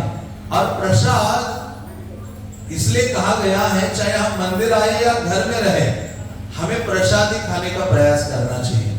हाँ, क्योंकि घर के परिवार के सारे लोगों का जीवन एक स्त्री के हाथ में है। जो घर में कुकिंग करती है ना, उसके हाथ में सबका जीवन है। उसके हाथ में किचन है और किचन की इंचार्ज लक्ष्मी देवी है। जगन्नाथ मंदिर में किचन इंचार्ज कौन है? लक्ष्मी है, उसके अंडर सब सेवा करते हैं। या कृष्ण के किचन में इंचार्ज राधा रानी है, हाँ, जो बनाती रहती है। राधा रानी तो ऐसी है कि आज तक उन्होंने जितने व्यंजन बनाए दोबारा नहीं बनाया है। कृष्ण ने दोबारा वही व्यंजन आज तक नहीं खाया है। ऐसी है हमारी राधा रानी, जो हर रोज नया व्यंजन बनाती है, कभी रिपीट नहीं करती है। तो उसी प्रकार से जो प्रसाद है वो प्रसन्नता देता है। और भक्त लोग तो कहते हैं प्रभु का साक्षात दर्शन। प्रसाद का मतलब क्या है? प्रभु का साक्षात दर्शन। प्रभुपाद अमेरिका गए ना, तो प्रभुपाद ने सोचा अरे अमेरिका में ये जो हिप्पी लोग हैं, विदेशी लोग हैं, ये लोग क्या समझेंगे भागवत को, क्या गीता को समझेंगे, लेकिन हर कोई प्रसाद को समझ जाएगा, है कि नहीं? कुछ समझ में आए ना आए, लेकिन गुलाब जामुन सामने दिखाई दे तो समझ में आ जाता है सब कुछ। क्या है ये? प्रसाद है। तो प्रभुपाद ने क्या किया, जब गए तो वहां पहले तो एक पेड़ के नीचे अकेले बैठते थे, करताल लेकर हरे कृष्णा गाते रहते थे अकेले। तो उस बगीचा में जितने लड़के लड़कियां सब थे वो सब आके स्वामी जी के पास बैठ गए। उनको अच्छा लगने लगा, रही कृष्ण राम क्या है, स्वामी जी हमें भी सिखाओ, ये आप गाते हो और आनंदित रहते हो, हमें भी ऐसा आनंदित होना है, हमें भी ऐसे सुखी होना है। तो प्रभुपाद ने कहा ये हरे कृष्ण महामंत्र है, कलियुग में भगवान को प्राप्त करने का सर्वोत्तम साधन है। भगवान के हजारों नाम हैं, हाँ, लेकिन ये महामंत्र इस युग के लिए है। तो ऐसे जब कहा और उन सबको प्रभुपाद ने सिखाया और कहा कि मैं अभी प्रवचन दूंगा रोज, हफ्ते में 3 दिन वो प्रवचन देते थे। एक छोटा सा स्थान था जब 20-25 लोग बैठ सकते, ऐसा स्थान था। और प्रभुपाद प्रवचन वहां देते थे सोमवार को, बुधवार को और शुक्रवार को गीता के ऊपर। तो जो भी ये युवा लोग आते थे, बैठते थे, तो प्रभुपाद क्या करते थे, ये सब प्रवचन में आने से पहले स्वयं कुकिंग करते थे उनके लिए। पूरा राइस, दाल, सब्जी, चटनी, पकोड़े सब बना के रखते थे, ताकि प्रवचन के बाद क्या करेंगे, प्रसाद देंगे। क्योंकि प्रसाद खाएगा ना व्यक्ति तो शुद्ध होने लगता है उसकी चेतना, तब उसको भगवान समझ में आने लगते हैं, गीता समझ में आने लगती है, शास्त्र समझ में आने लगती है, जीवन का उद्देश्य समझ में आने लगता है। और साथ साथ प्रभुपाद ने क्या किया, एक कांच का जो क्या कहेंगे कंटेनर, कांच का बोतल बड़ा सा, वो इतना बड़ा भर के, मानो यहाँ प्रवचन दे रहे हैं तो उस गेट के पास एक ऐसे टेबल के ऊपर कांच का बड़ा सा बोतल रखा और पूरा गुलाब जामुन से भर के रखा। किससे भर के रखा? गुलाब जामुन से। तो प्रभुपाद प्रवचन देते थे और उन्होंने कहा एक रूल है हमारा, प्रवचन में बैठने के लिए कोई आपको जोर जबरदस्ती नहीं है, लेकिन क्या करना होगा, जो भी आपको जब उठ के जाना है आप उठ के जाइए, लेकिन जाने से पहले क्या कीजिए, उस बोतल का ढक्कन खुला रखते थे, खोलना है और आपको जितने गुलाब जामुन चाहिए ले लीजिए, खाइए और फिर बाहर जाइए। तो कई जो लड़के थे वो उठते थे प्रवचन के बीच में से और उठ के जाते थे। अभी कई चीजें कई बार समझ में नहीं आती ना, और व्यक्ति को प्रवचन में बैठना होता है तो उसको सारा संसार याद आने लगता है, उसको लगता है इससे महत्वपूर्ण कार्य मेरे घर में है, यहाँ है, वहां है। लेकिन वास्तव में जीवन में भगवान के बारे में श्रवण करने से महत्वपूर्ण कार्य कोई अन्य नहीं है। फिर से मौका नहीं मिलने वाला है, मृत्यु हमारे पीछे खड़ी है। आचार्यगण कहते मृत्यु कैसी है, जैसे गर्दन के ऊपर टंगी हुई तलवार है और हमें किसी को नहीं पता वो तलवार कब गिरने वाली है। तो उसी प्रकार से प्रभुपाद ने कहा जो भी प्रवचन से उठ के जाएगा, वो जो बोतल रखी है बड़ी सी जार, उसमें हाथ डालो, गुलाब जामुन ले लो और खा के बाहर जाओ। तो उस गुलाब जामुन का नाम क्या रखा था उन्होंने? ISKCON bullet. क्या नाम रखा था? बुलेट। गोली चलती है ना, तो प्रभुपाद ने रखा था इस्कॉन बुलेट कि एक बुलेट खानी है, बाहर जाना है। तो जो भी बीच में थोड़ा सा सोचते थे अरे स्वामी जी इंडिया से है, कई चीजें तो आधी समझ में आती है, आधी समझ में नहीं आती। ये गीता बोलते हैं, भागवत बोलते हैं, कुछ हरे कृष्णा बोलते रहते हैं। तो कुछ उड़ जाते थे, जाते जाते देखते थे अच्छा वहां जा रहे हैं, हाथ डालते थे, 1 गुलाब जामुन, 2 गुलाब जामुन, 3 गुलाब जामुन, जैसे खाके बाहर पांव डालने की इच्छा करते थे, कहते नहीं नहीं अभी वापस चलते हैं। कोई बाहर नहीं जाता था, सब पहुंचते थे उस बोतल वहां झाड़ तक और आकर फिर से प्रवचन में बैठ जाते थे। तो प्रभुपाद ने कहा व्यक्ति को कथा समझ में आए या ना आए, प्रवचन समझ में आए या ना आए, लेकिन व्यक्ति को क्या समझ में आता है, प्रसाद समझ में आता है, हाँ, जो कथा के बाद होता है। तो उसी प्रकार से प्रभुपाद ने कहा कि हमारा ये जो धर्म है ना, एक किचन रिलीजन है, ऐसा बोलते थे इंग्लिश में, कि इसलिए प्रभुपाद ने सबको सिखाया विदेशियों को कैसे व्यंजन बनाने चाहिए, भगवान को अर्पित करने चाहिए। तो मैं इसलिए ये कह रहा था, घर में जो स्त्री होती है उसका ये कर्तव्य होता है कि वो हर चीज इस भावना से बनाए कि ये भगवान के लिए बना रही हो। घर में जो चित्र है, भगवान का विग्रह है, उनके लिए बना रही हो, और जैसे निकले गैस से नीचे, हाँ, भगवान को अर्पण करे, फिर अपने परिवार वालों को खिलाए, उसमें कोई समस्या नहीं है। हाँ, और इसलिए कहा जाता है जब ऐसा होगा तो घर का वातावरण वैकुंठ बन जाएगा। क्या बनेगा? वैकुंठ। नहीं तो हमेशा चिड़चिड़ापन, परेशानियां, लड़ाई झगड़े, सब सारा दुर्भाग्य आना शुरू होता है। तो हम जब प्रसाद खाएंगे तो सत्व गुण में वृद्धि होगी, और सत्व गुण में वृद्धि होगी तो भगवान के प्रति भक्ति की जो भावना है हमारे अंदर होगी। तो इसलिए ये माता पिता का कर्तव्य है। जैसे प्रभुपाद का उदाहरण दे रहा था मैं, प्रभुपाद के पिताजी क्या सोचते थे, सारे भक्तों को बहुत सारे साधुओं को अपने घर बुलाते थे और उनको पूरा खिलाते रहते थे प्रसाद, और कहते थे आप मेरे बेटे को, ये प्रभुपाद जी छोटे थे ना, कहते थे मेरे बेटे को आशीर्वाद दो कि ये राधा रानी का भक्त बने। किसका भक्त बने? राधा रानी का। तो कहते थे देखो मेरे पिताजी ऐसे थे जिनके कारण मैं इतना कर पाया। तो प्रभुपाद ने पूरे विश्व के सभी जीवों को ये भगवत भक्ति दी है और सबको भक्त बनाया है।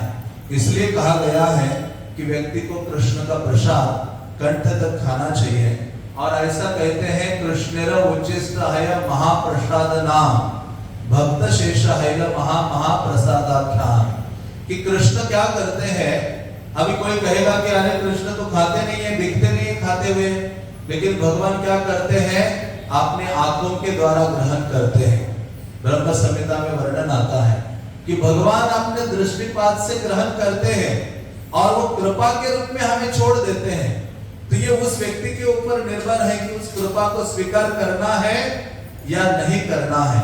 तो ऐसा जो जगन्नाथ प्रसाद है, इवन जगन्नाथपुरी आप जाते हो तो जब भगवान को भोग लगता है ना, हजारों मटके, तो जब भोग लग के जब निकलना शुरू होता है भोग सारे मटके बाहर, तो उस समय एक जो वहां का सेवक है जगन्नाथ का, बड़ा सा घंटा हाथ में लेता है, और मंदिर भगवान जहां निवास करते हैं उसके चारों ओर, मेन भगवान का मंदिर है, उनके चारों ओर दीवारों में सारे अन्य अन्य देवी देवताओं के मंदिर है, छोटे छोटे छोटे। क्यों? क्योंकि वो सब उनकी सेवा है। हाँ, जैसे राजा रहता है तो सारे सेवक रहते हैं ना आसपास, तो उसी प्रकार से वो घंटा बजाता है।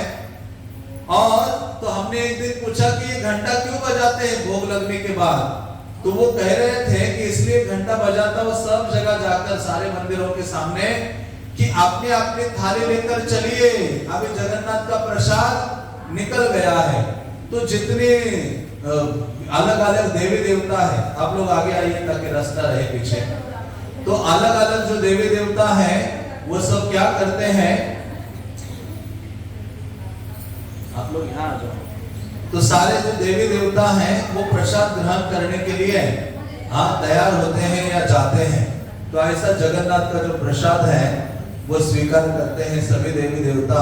और इसके पीछे महान कहानी है कि कैसे जगन्नाथ का प्रसाद अवतरित हुआ है। जगन्नाथ जी प्रसाद देने के लिए क्यों जगन्नाथपुरी में अवतरित हुए?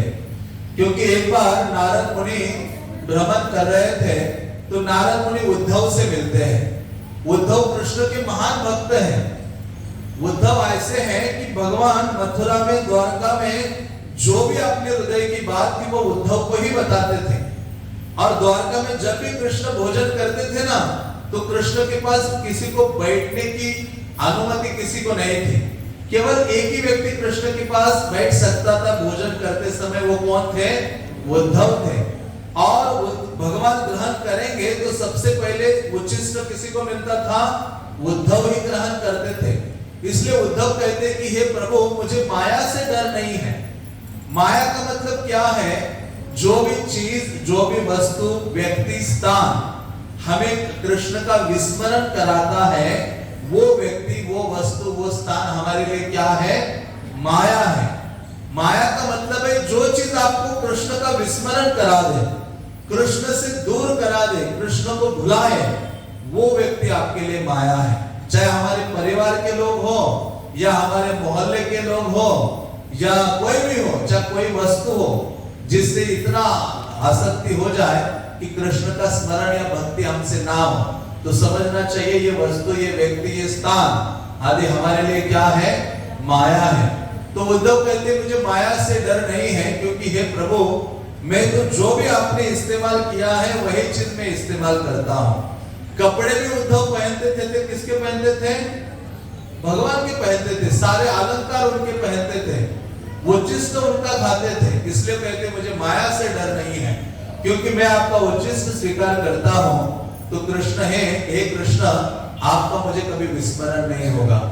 तो इसलिए नारद मुनि ने जब ये महाप्रसाद की महिमा उद्धव से सुनी, उद्धव ने कहा नारद, तुम तो बहुत घूमते हो, प्रचार करते हो, कभी भगवान का डायरेक्ट उच्छिष्ट खाने को मिला है? कहते अरे नहीं नहीं, मुझे तो मिला ही नहीं कहीं। कहते जाओ वैकुंठ चले जाओ।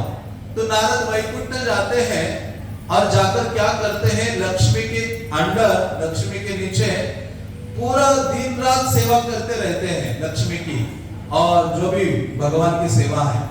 तो लक्ष्मी बहुत प्रसन्न होती कि अरे नारद ने इतनी सेवा की है तुमने, मैं तुम्हें क्या दे दूं?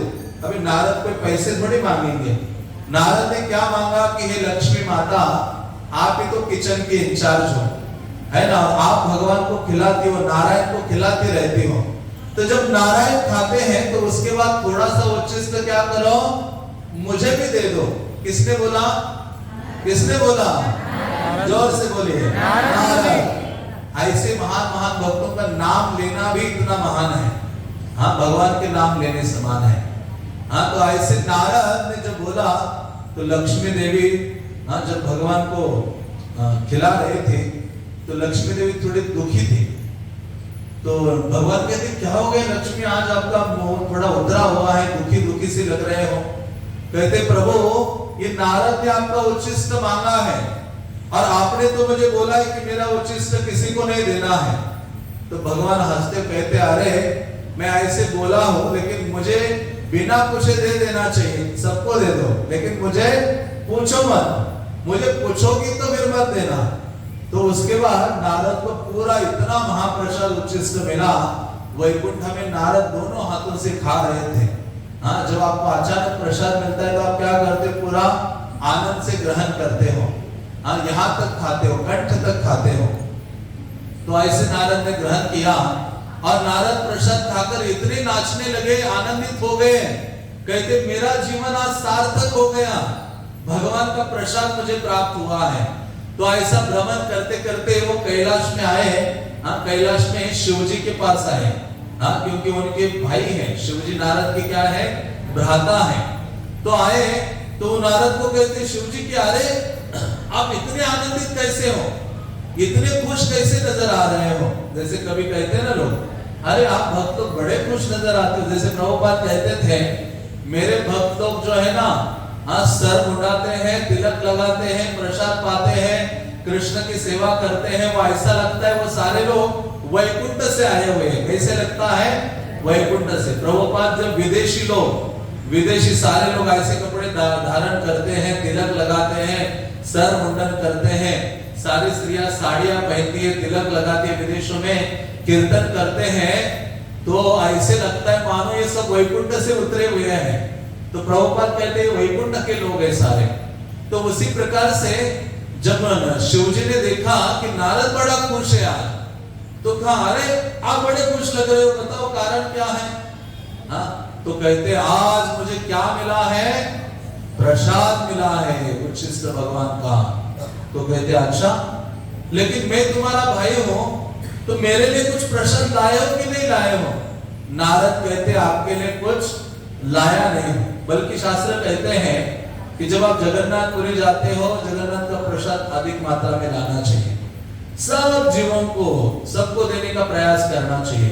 जितना आप प्रसाद बांटोगे दूसरों को, उतनी ही कृपा क्या होगी, आपको मिलेगी।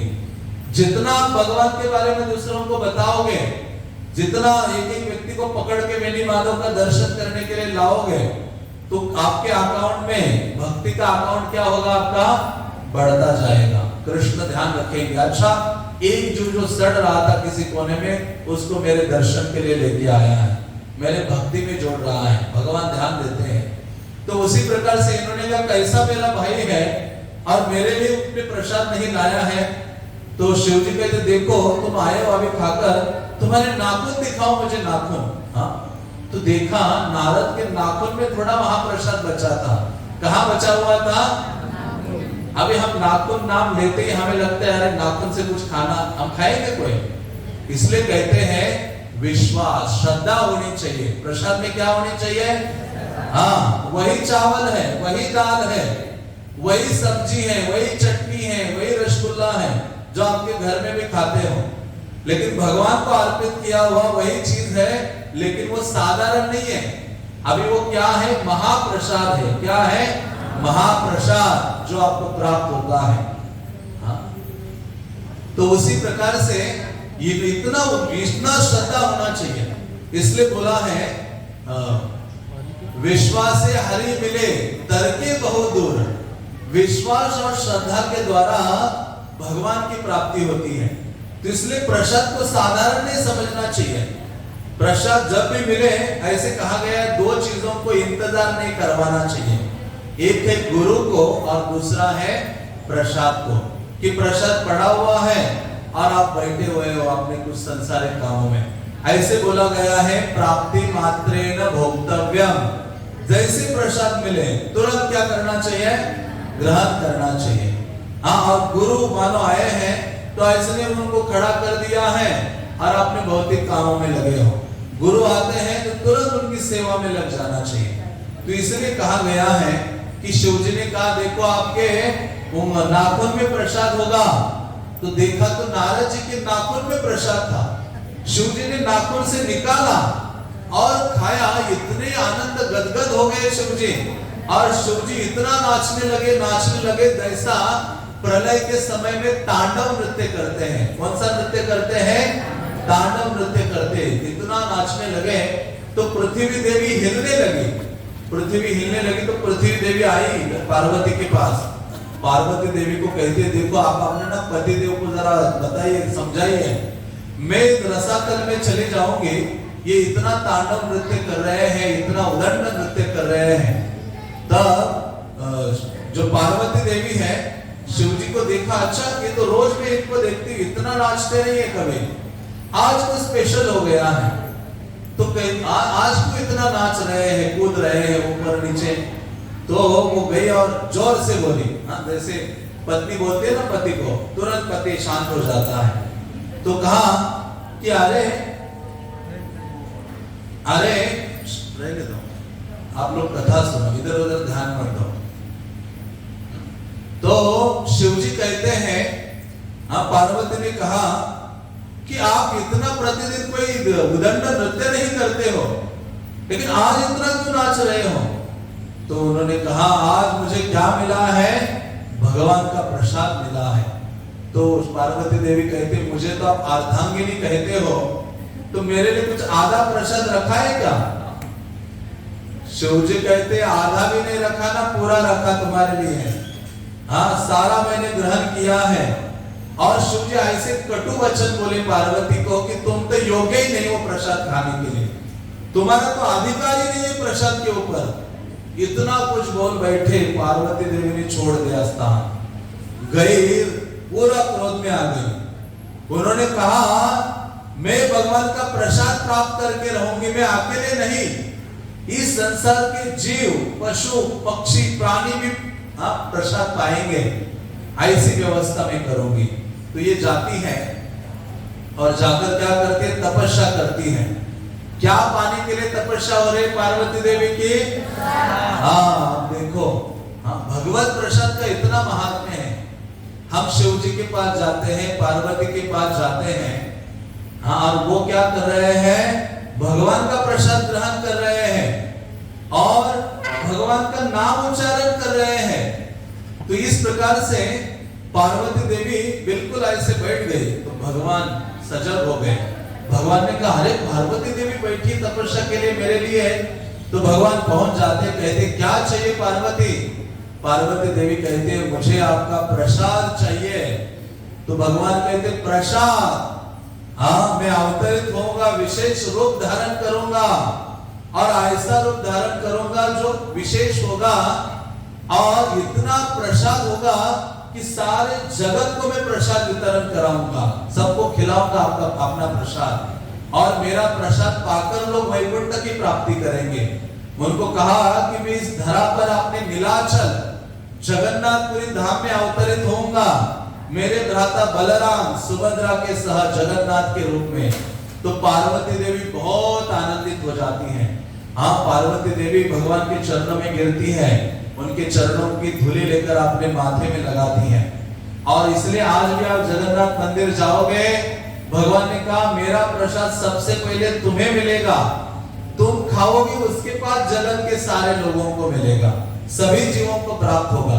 तो आज भी जगन्नाथपुरी में जो जगन्नाथ को भोग अर्पित होता है, भगवान उसको ग्रहण करते हैं और उसके बाद मंदिर में ही एक छोटा सा मंदिर है पार्वती देवी का, और वो पार्वती देवी का वहां नाम क्या है, विमला देवी। क्या नाम है? विमला देवी। वहां बैठी हुई है, ऐसी है, और वो प्रसाद के लिए है वहां, और वो भगवान का प्रसाद उनको दिया जाता है और फिर सारे जगत को वो प्रदान किया जाता है। इसलिए शास्त्र कहते हैं कि ऐसा जो प्रसाद है वो विशेष है। महाप्रसादेर गंधे सबे हवे मुक्त बंदे, कि महाप्रसाद, जगन्नाथ के महाप्रसाद की सुगंध भी कोई लेता है ना, तो भी उसका जन्म मृत्यु का जो चक्कर है उससे वो मुक्त हो जाता है। इसलिए कहा गया है कि भगवान का जो प्रसाद है बहुत महत्वपूर्ण है। पद्म पुराण में वर्णन आता है, पद्म पुराण कहता है कि क्रंदन्ति सर्व पापानि निश्वसन्ति मुहुर्मुहुर् हाहा कृत्वा पलायन्ते जगन्नाथान्न भक्षणा। वो कहते हैं कि क्रंदन्ति सर्व पापानि, यदि कोई व्यक्ति ने जगन्नाथ का प्रसाद हाथ में लिया ना, तो उसके जीवन में जितने पाप है ना वो रोने लगते हैं। क्या करने लगते हैं? क्या करने लगते हैं? हाँ, कष्ट क्यों आते जीवन में? पापों के कारण। पाप ही हमारे कष्टों का कारण है। जगन्नाथ का प्रसाद हाथ में लिया तो पाप जितने हमारे जीवन में हैं वो रोने लगते हैं कि आगे हमारी कोई गति नहीं है। और वो कहते हैं निश्वसन्ति मुहुर्मुहुर्, मतलब जोर जोर से सांस लेने लगते हैं। क्या करते हैं? जोर जोर से सांस लेते हैं, रोने लगते हैं। क्यों? हाहा कृत्वा पलायन्ते, सारे पाप उसके जीवन को छोड़कर दौड़ने लगते, भाग जाते हैं। जगन्नाथ अन्न भक्षणात्, जगन्नाथ का प्रसाद ग्रहण करने मात्र से। आप कहोगे कि अरे जगन्नाथपुरी में वो प्रसाद है, अभी हमारे पास तो यहाँ नहीं है, लेकिन वहां जो जगन्नाथ को अर्पित किया गया प्रसाद है और यहाँ वेणु माधव को जो अर्पित हुआ प्रसाद है उसमें अंतर नहीं है। और कल तो आपके यहाँ जगन्नाथ जी आ ही रहे प्रसाद ग्रहण करने के लिए, तो आपको सब ऐसे व्यंजन बना बना के ले जाने चाहिए और भगवान को अर्पित करना चाहिए। भगवान को ऐसे दिखाओगे भी तुलसी डालकर, भगवान को कहोगे कि हे प्रभु इसको स्वीकार कीजिए, जगन्नाथ उसको स्वीकार करते हैं। हाँ, आपको पता है जगन्नाथ रथ यात्रा कल है जगन्नाथपुरी में भी, और आपका परम सौभाग्य कि कल आप भी जगन्नाथ का रथ खींच रहे हैं यहाँ। तो जब जगन्नाथ जी का रथ यात्रा होती है कल, तो जब भगवान का रास्ता 3 किलोमीटर का वहां रास्ता है, वो भगवान श्री मंदिर से लेकर गुंडीचा मंदिर तक जाते हैं और रास्ते में बीच में एक स्थान आता है, उसका नाम है बलगंडी, जहां भगवान रुक जाते हैं। क्यों रुकते हैं? क्योंकि उनको रास्ते में भूख लगती है, तो थोड़ा सा कुछ खाना होता है। हाँ, तो क्योंकि सुबह से उठे हुए रथ यात्रा के दिन रथ के ऊपर बैठे हैं, तो अभी थोड़ा प्रसाद भोग चाहिए उनको। तो बलगंडी एक स्थान है, वहां रुकते हैं। तो जगन्नाथपुरी के जितने वासी हैं सब विभिन्न व्यंजन बनाकर ले आते हैं और ऐसा भगवान को दिखाते हैं वहां। और भगवान क्या करते हैं, सबको स्वीकार करते हैं और उसके पश्चात भक्तगण प्रसादम ग्रहण करते हैं। तो ऐसा कहा गया है कि भगवान जगन्नाथ का जो प्रसाद है वो ग्रहण करने मात्र से जीवन के पाप सब ऐसे भागने लगते हैं। अगले श्लोक में वो कहते हैं, रुधिर रूपम मुखे नामम नैवेद्यम उदरे हरे। वो कहते हैं यदि मृत्यु से बचना है, मृत्यु के प्रभाव से दूर रहना है, तो क्या करना चाहिए? वो कहते रुधिर रूपम मुखे नामम। हृदय में किसको धारण करो? भगवान जगन्नाथ को धारण करो। किसको धारण करो? जगन्नाथ को। हाँ, हृदय में जगन्नाथ को धारण करो। और वो कहते मुखे नामम, और मुख में क्या रखो? नाम रखो। हाँ, मुख, आजकल लोगों ने अपने मुंह को डस्टबिन बना दिया है। जो कचरा डालते हैं ना, जो भी चीज आए मुंह में डालते हैं। कितनी गंद खाते रहते हैं लोग। हाँ, सारा कचरा डालते रहते हैं।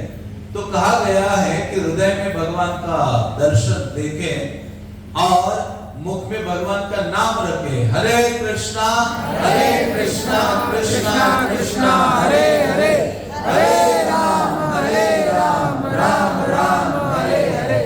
और वो कहते हैं नैवेद्यम उदरे हरे। और भगवान का जो प्रसाद है ना, उसको कहाँ रखो? पेट में रखो। नैवेद्यम उदरे हरे पादोदकम च निर्माल्यम भयस्तेष्य स्वामृतम। और भगवान का चरणामृत ग्रहण करो अपनी जीवा से अंदर। तो ऐसा कहा गया है, ऐसा कोई करेगा तो उसको मृत्यु से भय नहीं है। तो इस प्रकार से ठीक है, तो इस प्रकार से शास्त्र कहते हैं कि भगवान का रूप क्या होगा? वो हटा दीजिए वहां से प्रभु। वो वानर देख के कूद मारेंगे, नहीं तो कूदेंगे यहाँ। वहां लेकर साइड में रखो। हरे कृष्णा कृष्णा कृष्णा हरे हरे, हरे राम। जोर से राम राम हरे हरे। तो यहाँ पद्म पुराण कहता है मृत्यु के भय से रहित होना है। हाँ, तो हमें क्या करना होगा? हमें 4 चीजें करनी होगी। हृदय में भगवान का रूप, मुख में कृष्ण का नाम, और उदर में पेट में जगन्नाथ का प्रसाद, और जीवा के द्वारा अंदर क्या ले? चरणामृत ग्रहण करे। ऐसा कोई करता है तो उस व्यक्ति को भय नहीं रहता है। तो जगन्नाथ प्रसाद की इतनी महिमा है कि जगन्नाथपुरी में कोई एकादशी का पालन नहीं है। वहाँ एकादशी का ऐसा उल्टा टांग के रखा है। वहाँ एकादशी मंदिर है, छोटा सा इतना मंदिर है, उसमें सारा बांध के रखा है। कहते तुम्हारी चलेगी नहीं यहाँ, जगन्नाथपुरी से बाहर एकादशी, यहाँ तुम्हारा चलेगा नहीं, क्योंकि यहाँ क्या है? जगन्नाथ का भार, जगन्नाथ का प्रसाद है। तो कोई कहे अरे हमें पालन करना चाहिए कि नहीं करना चाहिए जब हम जगन्नाथपुरी जाए और एकादशी आए? तो ऐसे कहा गया है वैष्णवों को एकादशी का पालन करना चाहिए। 2 चीजें बहुत महत्वपूर्ण हैं कृष्ण के नजदीक जाने के लिए। एक है एकादशी का पालन करना और दूसरा है तुलसी की सेवा करना। कुछ भी हो जाए जीवन में, ऐसे कहा गया है आयु के 8 से लेके 80 तक एकादशी का पालन करना चाहिए। मतलब मृत्यु के अंत तक एकादशी का पालन करना चाहिए, क्योंकि एकादशी भगवान को बहुत प्रिय है। एकादशी का नाम क्या है? माधव तिथि। क्या नाम है? माधव तिथि। माधव की तिथि है। माधव तिथि भक्ति जननी जतने पालन करी। भक्ति की जन्मदात्री है। एकादशी का पालन करने से क्या होता है? भक्ति जन्म लेती है हमारे हृदय में, भगवान के प्रति अनुराग बढ़ता है। इसलिए 15 दिन में एक बार आती है। वो भगवान का अपना दिन है, स्पेशल डे है। वो उस दिन व्यक्ति को अन्न नहीं ग्रहण करना चाहिए, क्योंकि उस दिन भगवान ने कहा है जो पाप पुरुष है वो अन्न में जाकर निवास करता है, इसलिए अन्न नहीं खाना है। जब अन्न खाओगे तो उस दिन सारे सबके पाप आपको ही गाने पड़ते हैं, और पाप का बोझा बढ़ेगा तो ये हरे कृष्ण मंत्र बोलना भी भारी हो जाएगा। हाँ, हरे का नाम लेना इतना सरल नहीं है। जितना पाप का बोझा बढ़ेगा उतना मुख में नाम नहीं आएगा। तो इसलिए, और दूसरा क्या है, तुलसी की सेवा करना। तुलसी क्या है, भगवान तो जितना भोग लगाओ भगवान देखेंगे भी नहीं यदि उसमें क्या ना हो, तुलसी ना हो। हाँ, भगवान तुलसी के द्वारा स्वीकार करते, इसलिए लक्ष्मी देवी तुलसी से ईर्ष्या करती है। वो कहती कि अरे मैं तो चरणों में भगवान का दबाती रहती हूँ, सेवा करती हूँ, लेकिन गुरुवार को मेरे भक्त मेरी पूजा करते छुप के। लक्ष्मी कहती मुझे कभी कभी जाना पड़ता है इधर उधर। अभी देखो कितनी विचित्र बात है, नारायण की सेवा नहीं करते, लोगों ने किसको पकड़ के रखा है, लक्ष्मी को पकड़ के रखा है। तो लक्ष्मी तो पतिव्रता नारी है, वो जाने वाली नहीं है किसी के घर में, वो नारायण के साथ जाती है। इसलिए नारायण की सेवा करते हैं तो लक्ष्मी उस व्यक्ति की सेवा में लग जाती है। जैसे प्रभुपाद थे, प्रभुपाद कहते थे मैं 40 रुपए लेके गया था। कितने रुपए लेके गया था? हाँ, प्रभुपाद ने कहा विदेश में जब गए वहां बोर्ड से उतरे और अपना पहला कदम रखा, उन्होंने एक गीत की रचना की, भजन की, जिसमें वो कहते हैं कृष्णा आप मुझे इतने बेहद स्थान में लाए हो, मेरा नाम भक्ति वेदांत रखा है और ना मुझ में भक्ति है और वेद का अर्थ है ज्ञान, ना मुझ में ज्ञान है, लेकिन हे कृष्ण एक चीज मुझ में है। क्या है कि आपका ये जो नाम है ना उसको मैंने बहुत पकड़ के रखा है। वो कहते थे नामे खूब धरो, मतलब आपका जो नाम है। तो देखिए सौभाग्य हमारा, प्रभु जी ने जगन्नाथ का प्रसाद लेके आए हैं। हरि बोल, जगन्नाथ प्रसादम के, जगन्नाथ का प्रसाद जगन्नाथपुरी से यहाँ प्रकट हुआ है। हाँ, जैसे इसलिए कहा जाता है कि भगवान की कथा सुनते रहोगे ना सारी चीजें आपके पास आएगी। जैसे प्रभुपाद के गुरु महाराज ने, वो एक बार देखा उनके मठ में मंदिर में कुछ नहीं था, तो भक्तों को कहा कि हम भगवान की कथा का गान करेंगे। हाँ, तो वो भगवान के 2-3 भक्त थे, बैठते थे, ये गुणगान करते थे कृष्ण का। तो धीरे धीरे सारी चीजें आने लगी। तो उन्होंने कहा कि जैसे कृष्ण का गुणगान करोगे, कृष्ण की सेवा करते रहोगे, कृष्ण आपकी देखभाल करेंगे। प्रभुपाद ने अपने 70 साल की आयु में कृष्ण की सेवा का बीड़ा उठाया, सेवा की। तो कृष्ण ने क्या किया, इतना उनकी सेवा की। तो उसी प्रकार से भगवान क्या करते हैं, जहां कोई व्यक्ति उनकी सेवा में लगा रहता है तो लक्ष्मी देवी क्या करती है, साक्षात उस व्यक्ति की सेवा में आ जाती है। लक्ष्मी देवी साक्षात उस व्यक्ति की सेवा में पूर्णता लगती है।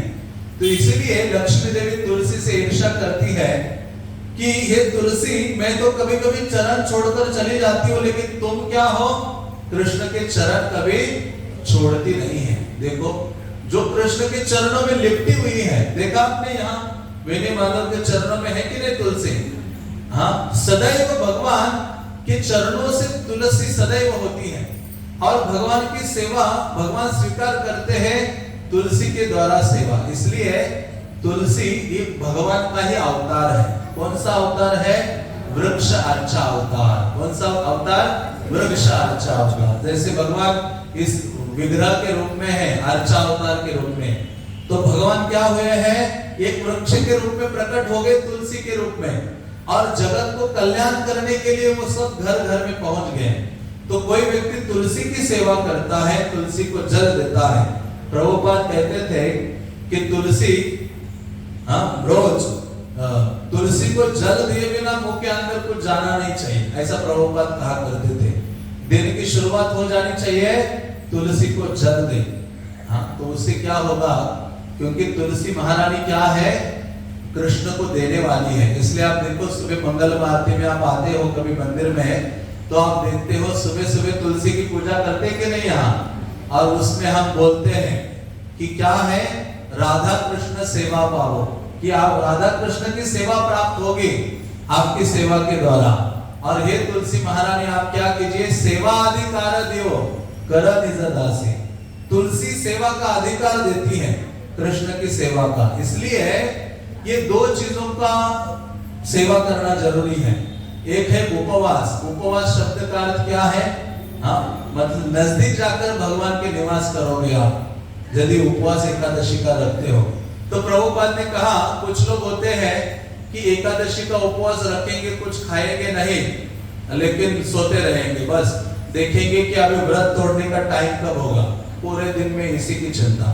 प्रभुपाद ने कहा खाओ एकादशी के दिन, हाँ फल खाओ, एकादशी के व्रत की चीजें खाओ, लेकिन पूरे दिन सेवा करो कृष्ण की, हरि नाम का जप करो। इसलिए प्रभुपाद ने इस्कॉन में एकादशी फीस्ट, हाँ एकादशी का उत्सव मानो शुरू किया है। तो इस प्रकार से दो चीजें बहुत महत्वपूर्ण है।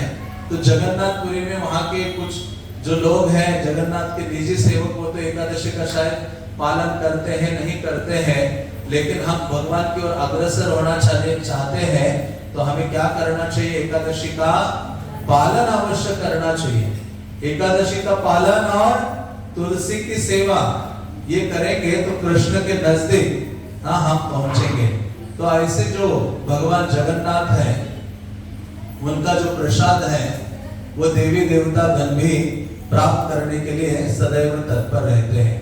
और ऐसे भगवान जगन्नाथ को एक चीज से भी और अधिक आनंद प्राप्त होता है, और वो है यदि कोई व्यक्ति उनके सामने कीर्तन आदि करता है। हाँ, इसलिए जब जगन्नाथपुरी में रथ यात्रा निकलती है तो श्री चैतन्य महाप्रभु अपने भक्तों के समेत रथ यात्रा के सामने कीर्तन के लिए तत्पर होते थे।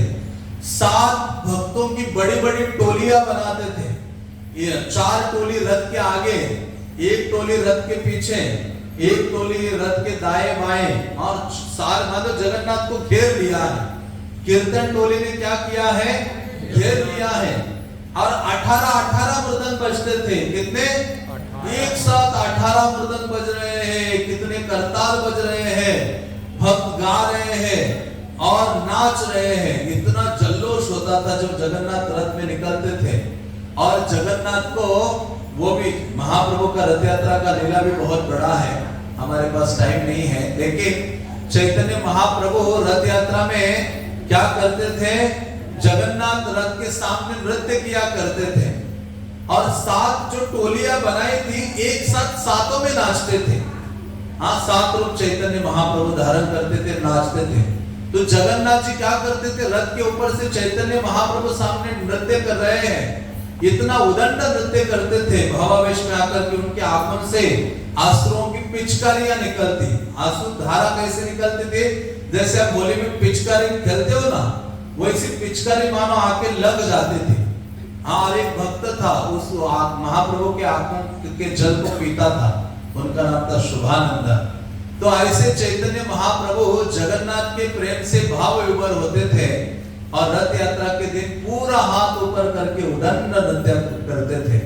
जगन्नाथ की प्रसन्नता के लिए गाते थे जोर जोर से। हाँ, ऐसा करने मात्र से जगन्नाथ प्रसन्न हो जाते हैं। और जगन्नाथ जी क्या करते थे? अपने रथ को रोक देते थे कि अरे रुको, अभी मुझे जरा नृत्य और कीर्तन सुनने दो, चैतन्य महाप्रभु और भक्त लोग गा रहे हैं। तो इसलिए कल रथ यात्रा है, भगवान जगन्नाथ रथ के ऊपर विराजमान हो रहे हैं। तो जब हम रथ यात्रा में भाग लेते हैं तो कैसे लेना चाहिए? बड़े उत्साह के साथ लेना चाहिए।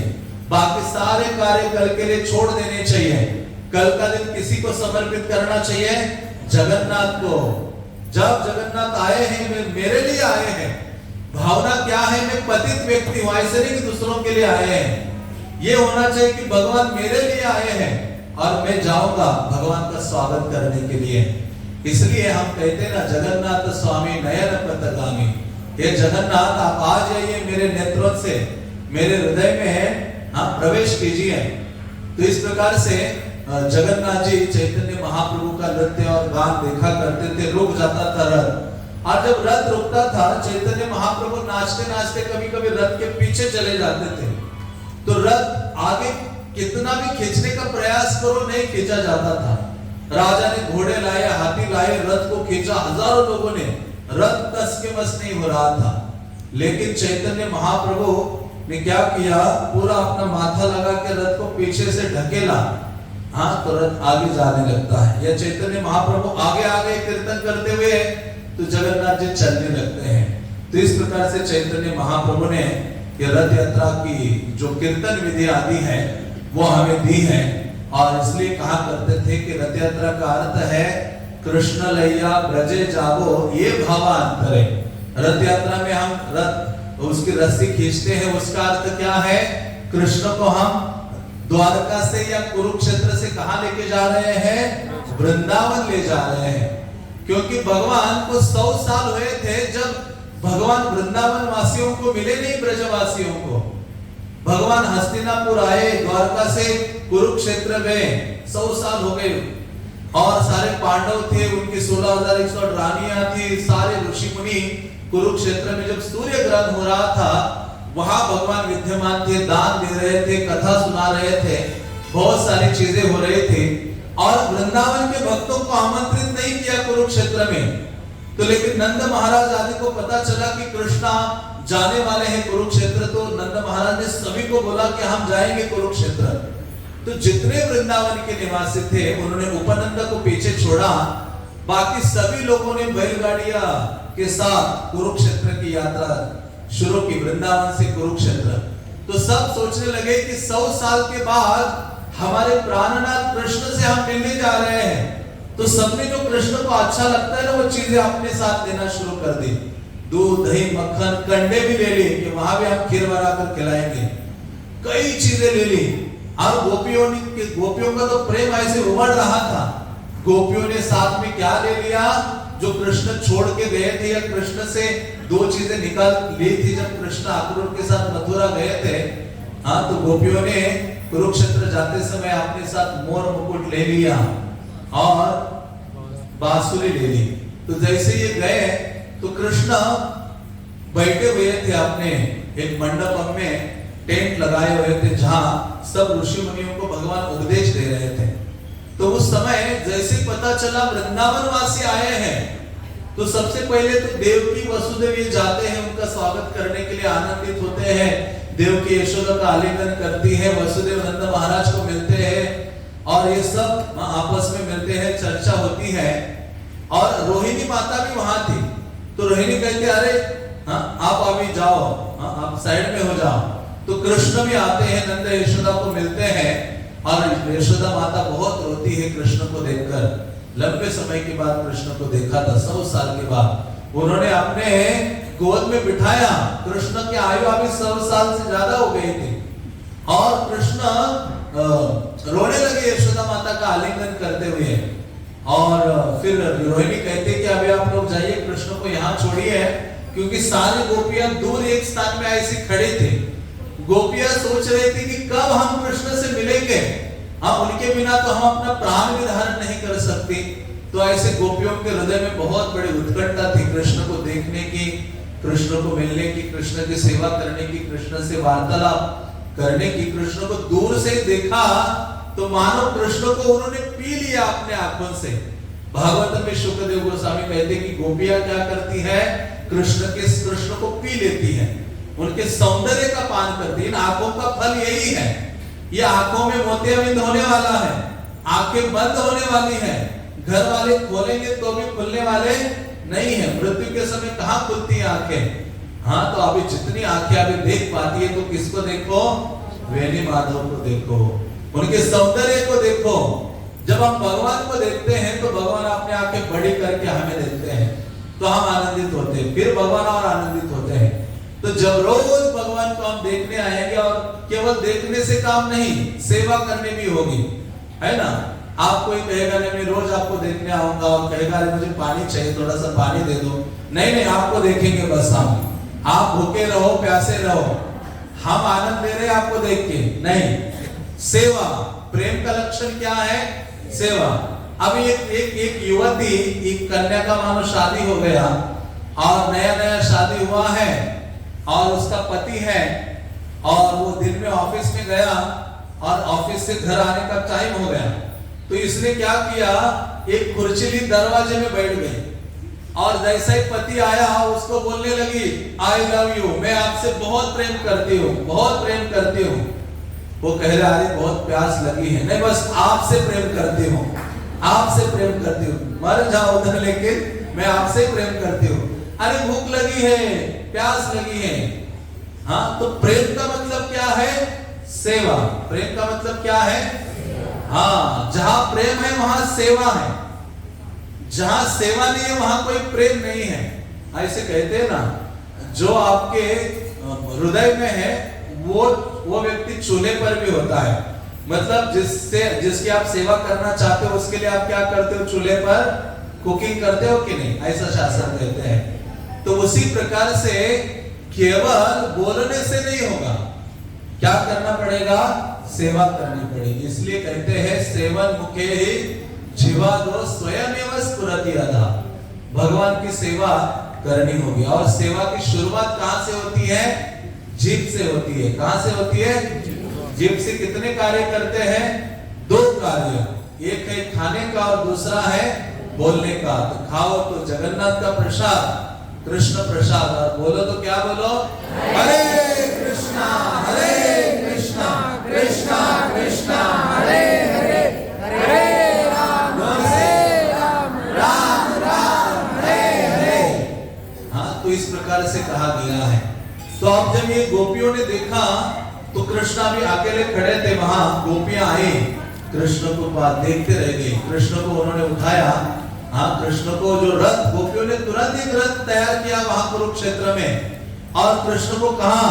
तो पहले तो कृष्ण को देखा, अरे ये तो हमें अच्छे नहीं लग रहे हैं, इन्होंने तो सोने का मुकुट पहना हुआ है और बहुत सारे सोने के आभूषण से लदे हुए हैं, राजवेश धारण किया हुआ है। तो गोपियों को ऐसा लोग, हाँ, अच्छा नहीं लगा। हाँ, तो गोपियों ने कहा ये ठीक नहीं है। गोपियों ने भगवान का नया श्रृंगार किया। कौन सा श्रृंगार किया, वृंदावन का जो श्रृंगार है ना, मोर मुकुट, त्रिभंग ललित रूप, हाँ, ये सब श्रृंगार किया, फूलों से आदि से सुंदर मालाएं धारण करवाई और भगवान को बंसी दी, मोर मुकुट पहनाया और कृष्ण को कहा कि हे कृष्ण, आप वही हो और हम भी वही हैं, लेकिन यहाँ हमें अच्छा नहीं लग रहा है। आप क्या कीजिए, आप हमारे वृंदावन में आइए। आप वृंदावन में आकर जो आनंद की अनुभूति होती है हमें, वो आनंद की अनुभूति हमें यहाँ नहीं होती है। तो गोपियां कहती है कि हे कृष्ण आप चलिए। तो गोपियों ने रथ के ऊपर कृष्ण को बिठाया और बिठाकर सारे गोपियों ने क्या किया, रथ की रस्सी खींचना शुरू की और खींचते हुए गोपियां कीर्तन आदि कर रही थी। और ये भाव है, तब से ये रथ यात्रा का उत्सव क्या हुआ है, शुरू हुआ है।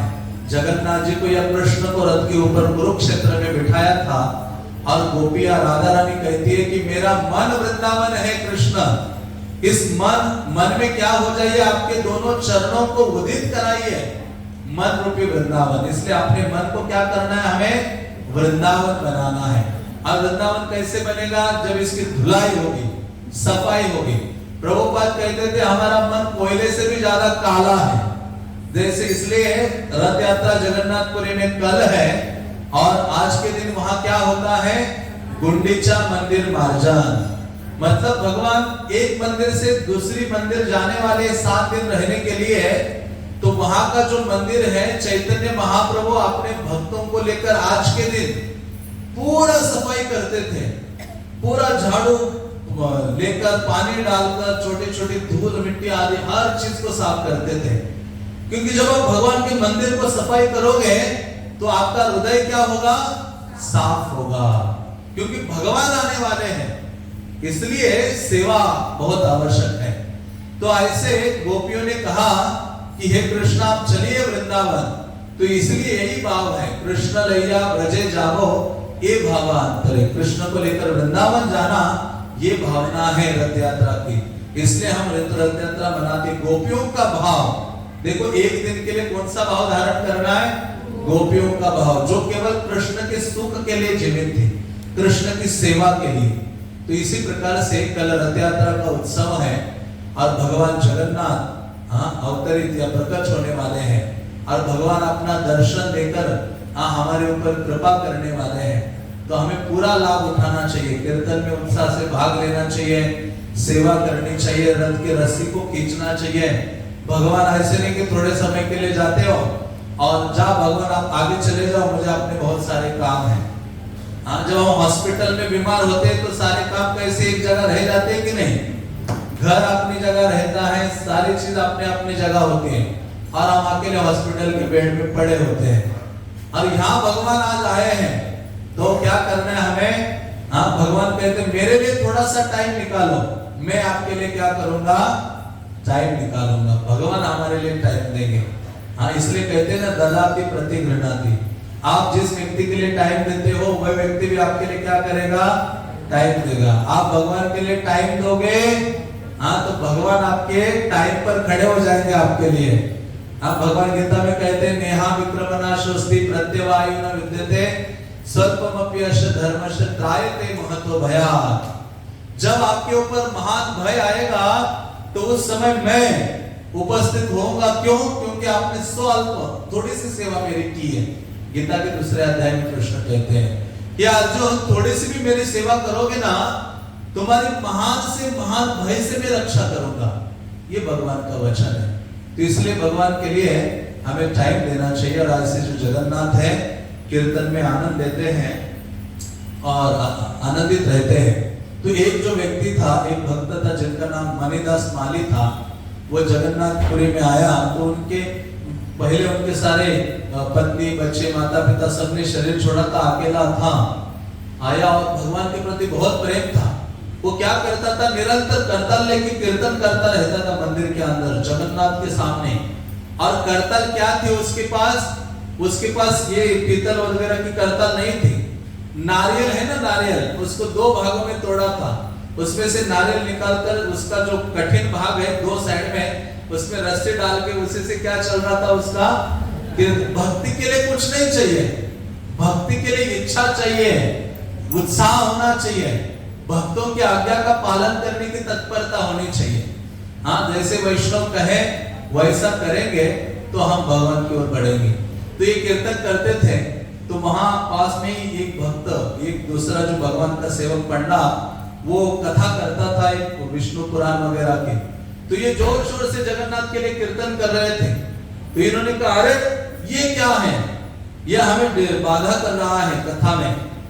तो सब लोग गुस्सा हो गए, उससे वो करताल छीन ली उसकी, उसको भगा दिया वहां से। वो गया और दुखी हो गया और ध्यान करने लगा, भगवान कैसे आप रक्षक हो, जो आपकी शरण ग्रहण करता है आप उसकी रक्षा करते हो, मुझे तो नहीं लगता है, आज मुझे भार कर दिया है। तो भगवान क्या करते हैं? भगवान को कीर्तन बहुत पसंद है, हरे कृष्ण मंत्रा। जगन्नाथ जी आनंदित होते हैं। तो उस समय भगवान राजा को आदेश देते हैं कि उस मेरे भक्तों को फिर से उसका वो करताल नारियल वाली दे दो, उस नारियल वाली करताल की आवाज से ही मुझे आनंद मिलता है, उसको दे दो और उसको बोलो मेरे सामने कीर्तन करे। और ये जो विष्णु पुराण की कथा करने वाला पंडा है ना, उसको बोलो लक्ष्मी के मंदिर में जाए, वहां कथा करे। तो इस प्रकार से वो जो भक्त है वो आता था और भगवान के सामने क्या करता था? कीर्तन करता था। तो भगवान ऐसे प्रेमी है। उसी प्रकार से एक गीत होता था, गीत गोविंद, जयदेव गोस्वामी ने एक काव्य लिखा गीत गोविंद। जगन्नाथ जी उसको सुनने के लिए बहुत आतुर रहते थे। एक बार एक जो युवती है, एक लड़की, अपने खेतों में बैंगन तोड़ते तोड़ते वो गा रही थी उस गीत को, कीर्तन को। तो जगन्नाथ जी अपना मंदिर छोड़कर गए, उसके पीछे पीछे चल रहे थे ऐसे। वो आगे बैंगन तोड़ते हुए गाते हुए जा रही है और ये पीछे पीछे सुन रहे हैं। मतलब इतने आकर्षित हो जाते हैं। इसलिए भगवान को कीर्तन प्रेमी कहा गया है। गीत गोविंद से इतना अधिक प्रेम है। तो भगवान जब वो बैंगन के खेत में उसके पीछे चल रहे थे तो उन्होंने जो वस्त्र पहने थे वो सारे बैंगन के जो बड़े बड़े कांटे थे वो लग के फट गए थे। जब भगवान वापस आ गए, भोग लगाने का टाइम हो गया, पुजारी ने घंटी बजाई, भगवान आके बैठ गए। देखा अरे भगवान के सारे जगन्नाथ के कपड़े फटे हुए हैं। तो भगवान कहते हैं मैं गया था कीर्तन सुनने के लिए। क्या सुनने के लिए? जयदेव गोस्वामी द्वारा जो रचित गीत गोविंद है उसको सुनने के लिए गया था। आप क्या करो, वो जो लड़की है ना, युवती, उनको यहाँ ही जगन्नाथपुरी में निवास दिलाओ और उसको बोलो रोज शाम को आकर मुझे सुनाया करे। तो प्रतिदिन रात्रि में भगवान को नींद नहीं आती है। जब तक वो गीत गोविंद कीर्तन वो सुनते नहीं है तब तक जगन्नाथ सोते नहीं है। गीत गोविंद को सुनेंगे तभी सोएंगे, क्योंकि गीत गोविंद में क्या है, वृंदावन की चर्चा है। किसकी चर्चा है? हाँ, क्योंकि कल हमने चर्चा की थी कि भगवान तो आकर्षित होते हैं, वृंदावन वासियों के प्रति आकर्षित होते हैं, क्योंकि वृंदावन वासियों की भक्ति और जो प्रेम है वो सर्वाधिक है। तो जगन्नाथ की असीम असीम कथाएं हैं, बहुत सारा भंडार है जगन्नाथ कथा और उनके भक्तों का, लेकिन समय के अभाव के कारण हम आगे बढ़ेंगे नहीं। लेकिन एक महत्वपूर्ण कथा मैं आपको सुनाऊंगा जो बड़ी शिक्षाप्रद है। भगवान के कई सारे तो भक्त हुए हैं, जिनके लिए भगवान रो पड़ते थे। जैसे कर्माबाई जिनको खिचड़ी खिलाते थे तो भगवान तो दौड़ के जाते थे, लेकिन एक दिन भगवान राजा जब गए उनके सामने तो देखा भगवान जगन्नाथ रो रहे हैं। तो उन्होंने कहा कि प्रभु आप आज क्यों रो रहे हो जगन्नाथ जी? कहते हैं मेरी माता नहीं रही, आज मेरी माँ नहीं रही। जगत में जो मुझे क्या खिलाते थे, खिचड़ी खिलाते थे। तो राजा कहते हैं कि हे प्रभु उसका प्रेम आपके प्रति बहुत अधिक था, सेवा बहुत आपकी सेवा करते थे। हाँ, हमारे अंदर तो उतना प्रेम नहीं है। राजा कहता है कि आप क्यों जल्दी क्यों लेके गए उसको, आप ही तो लेके जाने वाले हो।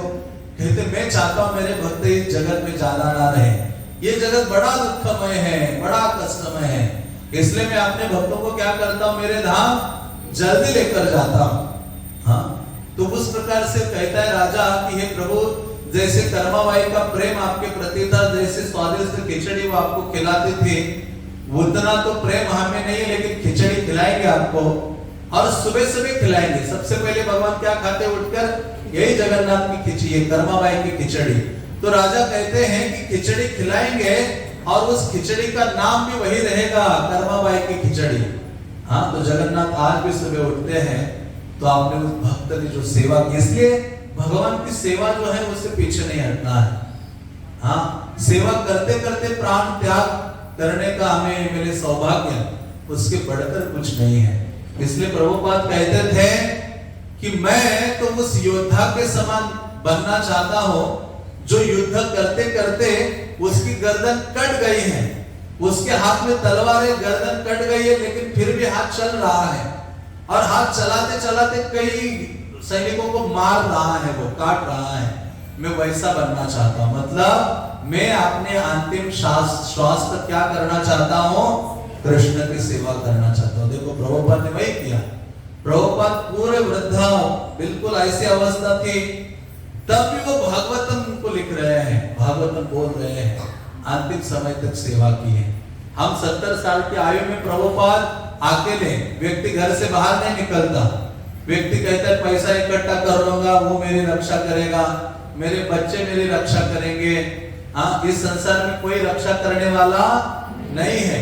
भागवतम में तो इनको झूठे सैनिक बोला है, आत्म सैनिक। ऐसे सैनिक काम नहीं आएंगे मृत्यु के समय में, काम कौन आने वाले हैं, कृष्ण आने वाले। जैसे प्रहलाद महाराज, हाँ, हिरण्यकश्यप ने कितना प्रयास किया बचने का, नहीं बच पाया, लेकिन प्रहलाद की रक्षा के लिए भगवान कहां से निकल पड़े बाहर, खंबे से आ गए बाहर। तो उसी प्रकार से सेवा हम करें और श्रद्धा के साथ, हाँ, तो निश्चित रूप से हमारी सदगति होगी, भगवान की ओर हम आगे बढ़ेंगे। तो इसलिए कहा गया है कि ऐसे जो जगन्नाथ है, हाँ, उनकी सेवा या भगवान की सेवा अंत तक हमें करने का प्रयास करना चाहिए। तो उसी प्रकार से जब कर्माबाई ने वो सेवा की तो जगन्नाथ उनके लिए रो रहे थे। ऐसे हजारों भक्त थे, तो उनमें से एक भक्त हुए हैं जिनका नाम था विष्णुप्रिया।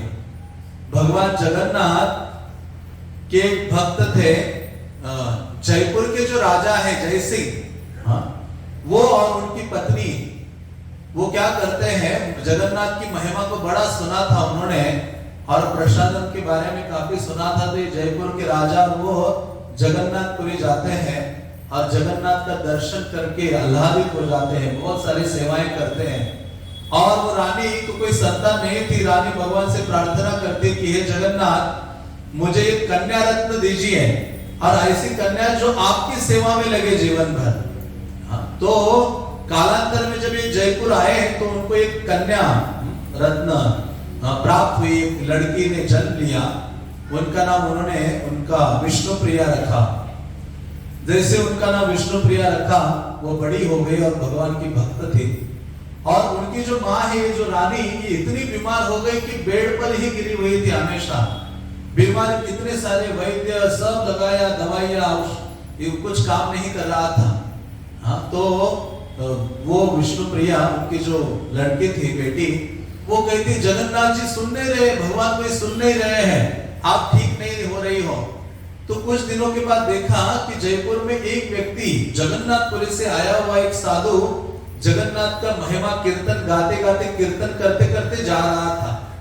जब वो आवाज सुनी तो ये जो राजकुमारी थी, इन्होंने अपने सेविका को भेजा, ये कहां से आया है वो व्यक्ति। तो उन्होंने कहा कि मैं जगन्नाथपुरी से आया हूं। तो वो जगन्नाथ का प्रसाद उसके साथ था। उसने कहा ये रानी को जगन्नाथ का प्रसाद दे दो। राजकुमारी के पास जो प्रसाद देते हैं, राजकुमारी उनको खिलाती है और रानी बिल्कुल स्वस्थ हो जाती है जगन्नाथ प्रसाद पाकर। हाँ, श्रद्धा के साथ, इसलिए कहा गया है श्रद्धा के साथ ग्रहण करें।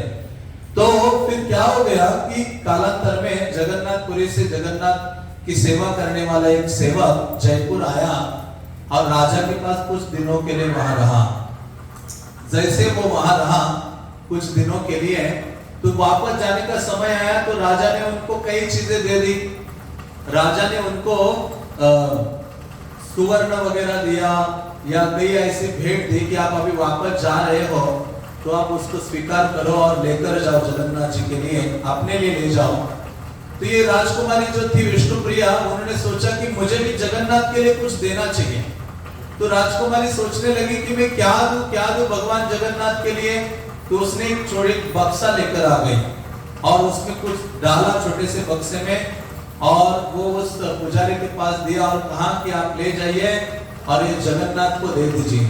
जैसे वो पुजारी गया तो रास्ते में उसका पूरा ध्यान इस पर था, किसका, कि राजकुमारी ने बक्से में दिया क्या है।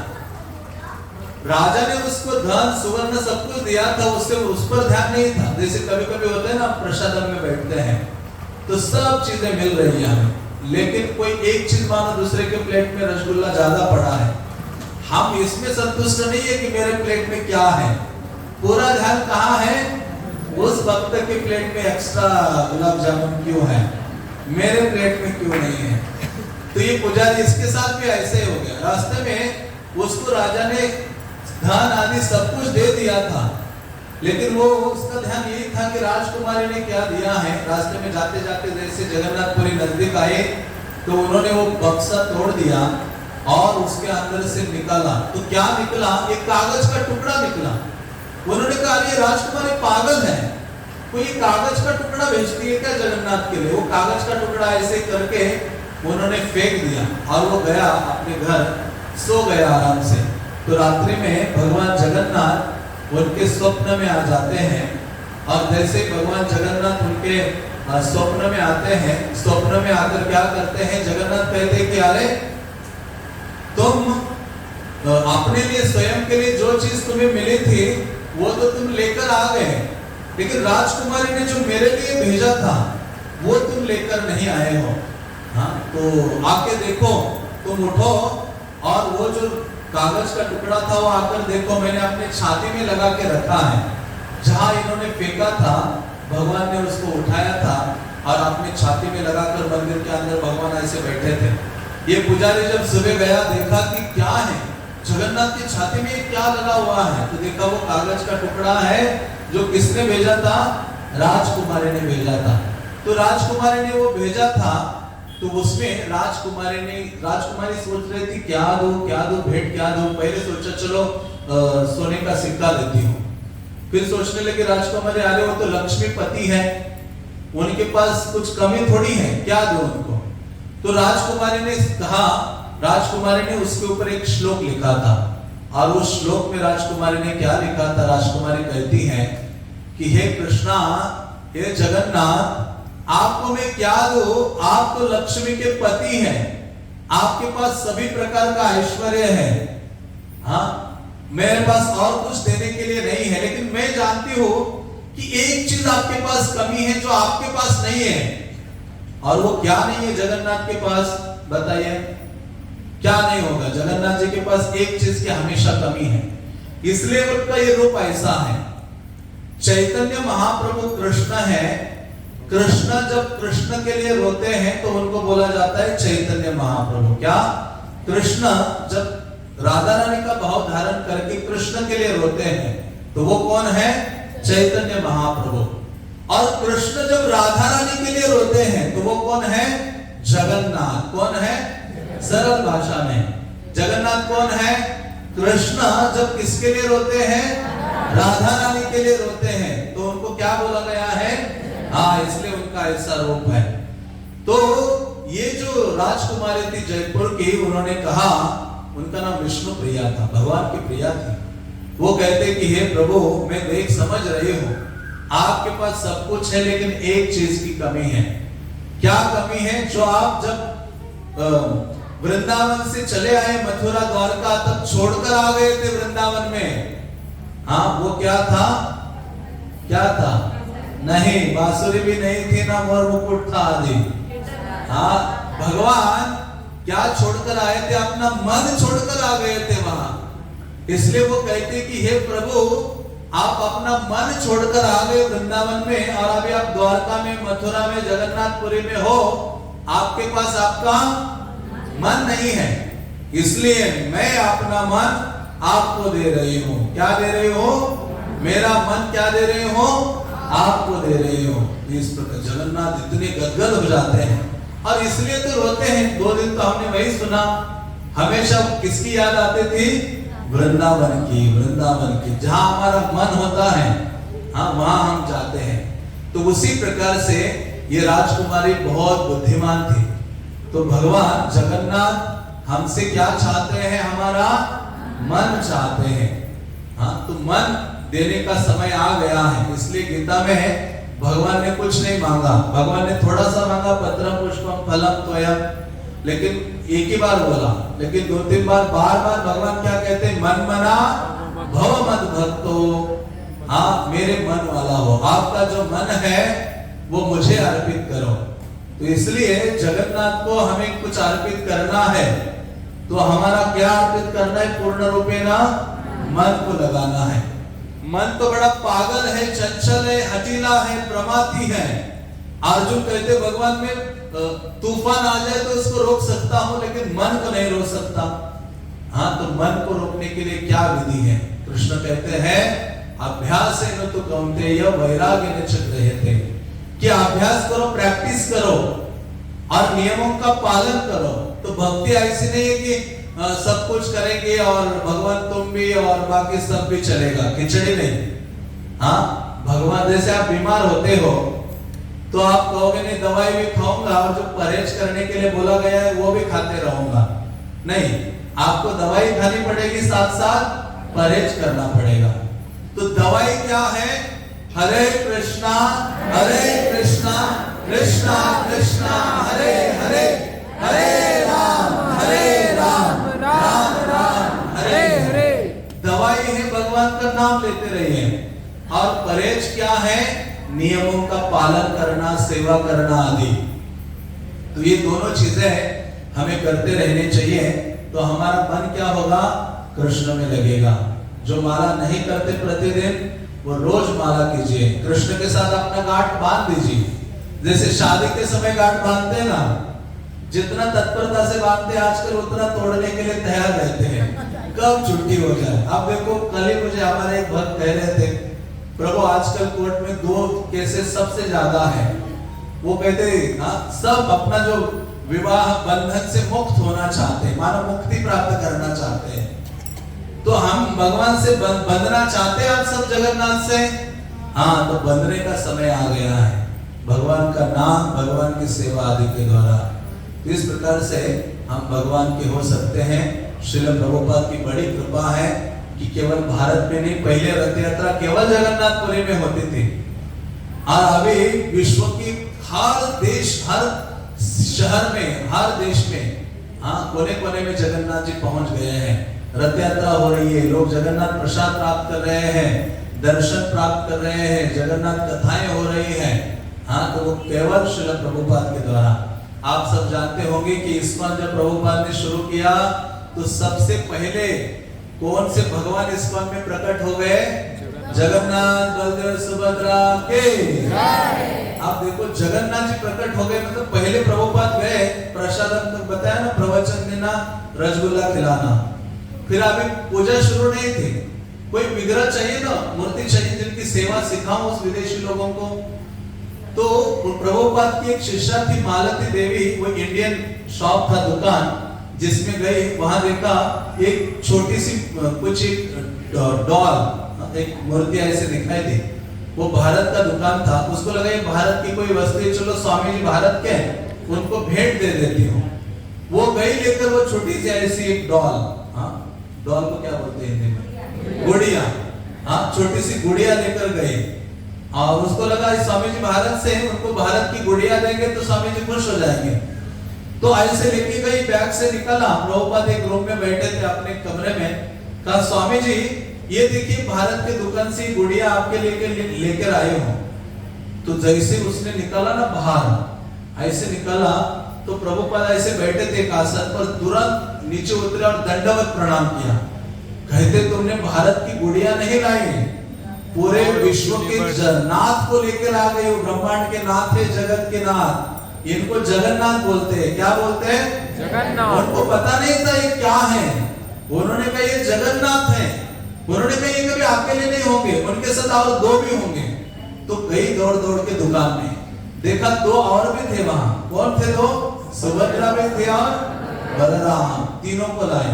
प्रभुपाद ने फिर कथा सुनाई कि ये क्या है, जगन्नाथ क्या है, बलराम सुभद्रा ये कैसे प्रकट हो गए, जैसे हमने 2-3 दिन सुना, ऐसे उनको इंद्रद्युम्न का कथा सुनाया, सिखाया। कहा साल में एक बार जगन्नाथ की रथ यात्रा होती है, बड़े बड़े रथ होते हैं, विशाल मंदिर है, इतना भोग लगता है। हाँ, क्या आप लोग, उन्होंने बोला क्या आप लोग करोगे? हाँ, ऐसे ये जो छोटे हैं इनका बड़ा मूर्ति बना लोगे? तो जो लेके आ गई थी ना मालती माता जी, उनका नाम था, उन्होंने कहा मेरे पति हैं वो कारपेंटर का काम जानते हैं। देखो भगवान ने सबको पकड़ के लाए मानो। उन्होंने कहा वो बना सकते हैं, उनका नाम श्याम सुंदर था। तो उन्होंने बिल्कुल जो छोटे थे उनको इतना बड़ा बनाया। तो प्रभुपाद ने कहा कि आप लोग इनका रथ फिर जब बनाया तो उनको स्थापित किया, तो केवल ऐसे रखा। तो प्रभुपाद ने कोई बड़े बड़े मंत्रों के द्वारा स्थापना नहीं की। उन्होंने कहा सरल है जगन्नाथ की सेवा, बस उनकी एक आरती करो। हाँ, ऐसे आरती करो, और सबके हाथ में दिया, सबने आरती की और कहा एक ही चीज, जब भी मंदिर आओ खाली हाथ नहीं आओ। क्या नहीं आओ? हाँ, जगन्नाथ को मिलने आओ तो खाली हाथ नहीं आना है। अभी हम सब लोग आए तो खाली हाथ नहीं आए, सबके हाथ में तो मोबाइल था ही, है कि नहीं? लेकिन प्रभुपाद ने कहा जब आप भगवान को मिलने जाते हो तो उनके लिए कुछ लेके जाना चाहिए, पत्रम पुष्पम फलम तोयम, कुछ भी नहीं तो पानी। हाँ, कुछ योग्यता कुछ नहीं मेरे पास, भगवान आपके लिए पानी। हाँ, तो प्रभुपाद ने कहा ऐसे तो क्या होगा, भगवान से सेवा से प्रेम बनेगा। आप दोगे भगवान कुछ आपको देंगे, आप उनको कुछ दोगे भगवान, इससे क्या होगा, आदान प्रदान से प्रेम होगा। तब उन्होंने शुरू किया सेवा। फिर भक्तों ने पूछा ये जगन्नाथ को अच्छा क्या लगता है? तो उन्होंने कहा जगन्नाथ को ना बाहर जाना अच्छा लगता है, वो रथ यात्रा में जाते हैं। तो एक बार क्या हुआ, प्रभुपाद वहां नहीं थे, भक्तों ने भगवान को उठाया, समंदर के किनारे लेके खड़ा कर दिया और कीर्तन करने लगे। प्रभुपाद आया, अरे कहाँ गए वो? यहाँ थे। तो भक्त देखा तो समंदर के किनारे ले गए, नए नए लोग थे सारे। तो उन्होंने कहा वो कभी कभी बाहर, एक ही बार बाहर जाते, रोज बाहर नहीं लेके जाना उनको, वो उठाते थे बाहर ले जाते थे। उन्होंने कहा फिर क्या आप लोग रथ यात्रा कर सकते हो? तो उन्होंने कहा कैसे बनाना है रथ? तो पहली जो रथ यात्रा हुई ना, तो ये ट्रक लाई गई और ट्रक का पिछला भाग होता है ना प्लेटफॉर्म, उसके ऊपर सुंदर सा ऐसा वो बनाया और वहां जगन्नाथ को रख दिया और पहली रथ यात्रा बनाई। प्रभुपाद ने कहा वहां रथ यात्रा में सबको प्रसाद बांटा जाता है। तो वहां किसी को पता नहीं था कि क्या प्रसाद बांटे। प्रभुपाद ने कहा वहां तो इतना प्रसाद बंटता है भारत में, तो सारे जितनी वहां जो युवतियां थी, माताएं, उन्होंने कहा भारत में लोग चपाती बहुत खाते हैं, हम क्या करेंगे चपाती। तो उन लोगों ने सारे रात भर चपातियां बनाई और जब रथ यात्रा निकाली ना तो रास्ते में जो भी मिले जगन्नाथ का दर्शन और चपाती, सबको कहते इंडियन ब्रेड प्रसाद खा लो। तो ये पहली रथ यात्रा ऐसी थी। फिर प्रभुपाद ने कहा और आगे बढ़ो, तो फिर जैसे रथ का डिजाइन जगन्नाथपुरी में वैसे रथ वहां शुरू किए बनाना, और फिर ऐसी विशाल रथ यात्रा निकली कि न्यूयॉर्क शहर की जो सबसे मेन सड़क है उसमें कोई और जुलूस आज तक अलाउड नहीं है, अभी भी कोई अलाउड नहीं है, लेकिन वो जो सबसे मेन सड़क है पूरे न्यूयॉर्क की, मानो पूरे विश्व की मेन सड़क है, उस सड़क में सरकार ने कोई और वो जुलूस अलाउ नहीं करते। अभी भी कोई जाएगा परमिशन लेने तो भी नहीं, लेकिन उन्होंने पता नहीं कैसे प्रभुपाद के समय से वो शुरू किया कि इस रास्ते से जगन्नाथ निकलेंगे। तो प्रभुपाद ने रथ यात्रा शुरू की, वो आज तक चल रही है। अभी न्यूयॉर्क की रथ यात्रा हुई है पिछले महीने। तो इस प्रकार से भगवान सब जगह विद्यमान है, क्योंकि प्रभुपाद बाल्यकाल में छोटी आयु में जब रथ यात्रा जगन्नाथपुरी में हो रही थी तो अपने पिता को कहा मुझे भी एक रथ चाहिए। उन्होंने कहा मेरे पास उतना धन तो नहीं है, कि पड़ोस की स्त्री थी, उन्होंने कहा मेरे घर में पुराना छोटा रथ पड़ा है, उसको लाया, रिपेयर किया, रंग दिया, और जगन्नाथ छोटे छोटे जगन्नाथ रखे। प्रभुपाद छोटे बच्चे थे और उसके वो जगन्नाथ रथ यात्रा प्रभुपाद ने अपने बाल्यकाल में बनाई, उसी को ही पूरे विश्व में उन्होंने बनाया। तो इस प्रकार से जो भगवान के महान भक्त हैं श्रील प्रभुपाद, उनकी देन है जगन्नाथ रथ यात्रा, जगन्नाथ कथा, भगवान जगन्नाथ की सेवा। तो हमारा परम सौभाग्य है कि भगवान जगन्नाथ की महिमा से हम अवगत हो रहे हैं और भगवान जगन्नाथ का रथ यात्रा खींचने का हमें सौभाग्य प्राप्त हो रहा है। तो आप सबसे निवेदन है कि कल जो महान रथ यात्रा उत्सव है उसमें उत्साह से भाग लीजिए और अपना जीवन धन्य कीजिए। श्री श्री जगन्नाथ बलदेव सुभद्रा महारानी के, जगन्नाथ रथ यात्रा महामहोत्सव के, जगन्नाथपुरी धाम के, श्री श्री राधा वेणी माधव के, श्रील प्रभुपाद के।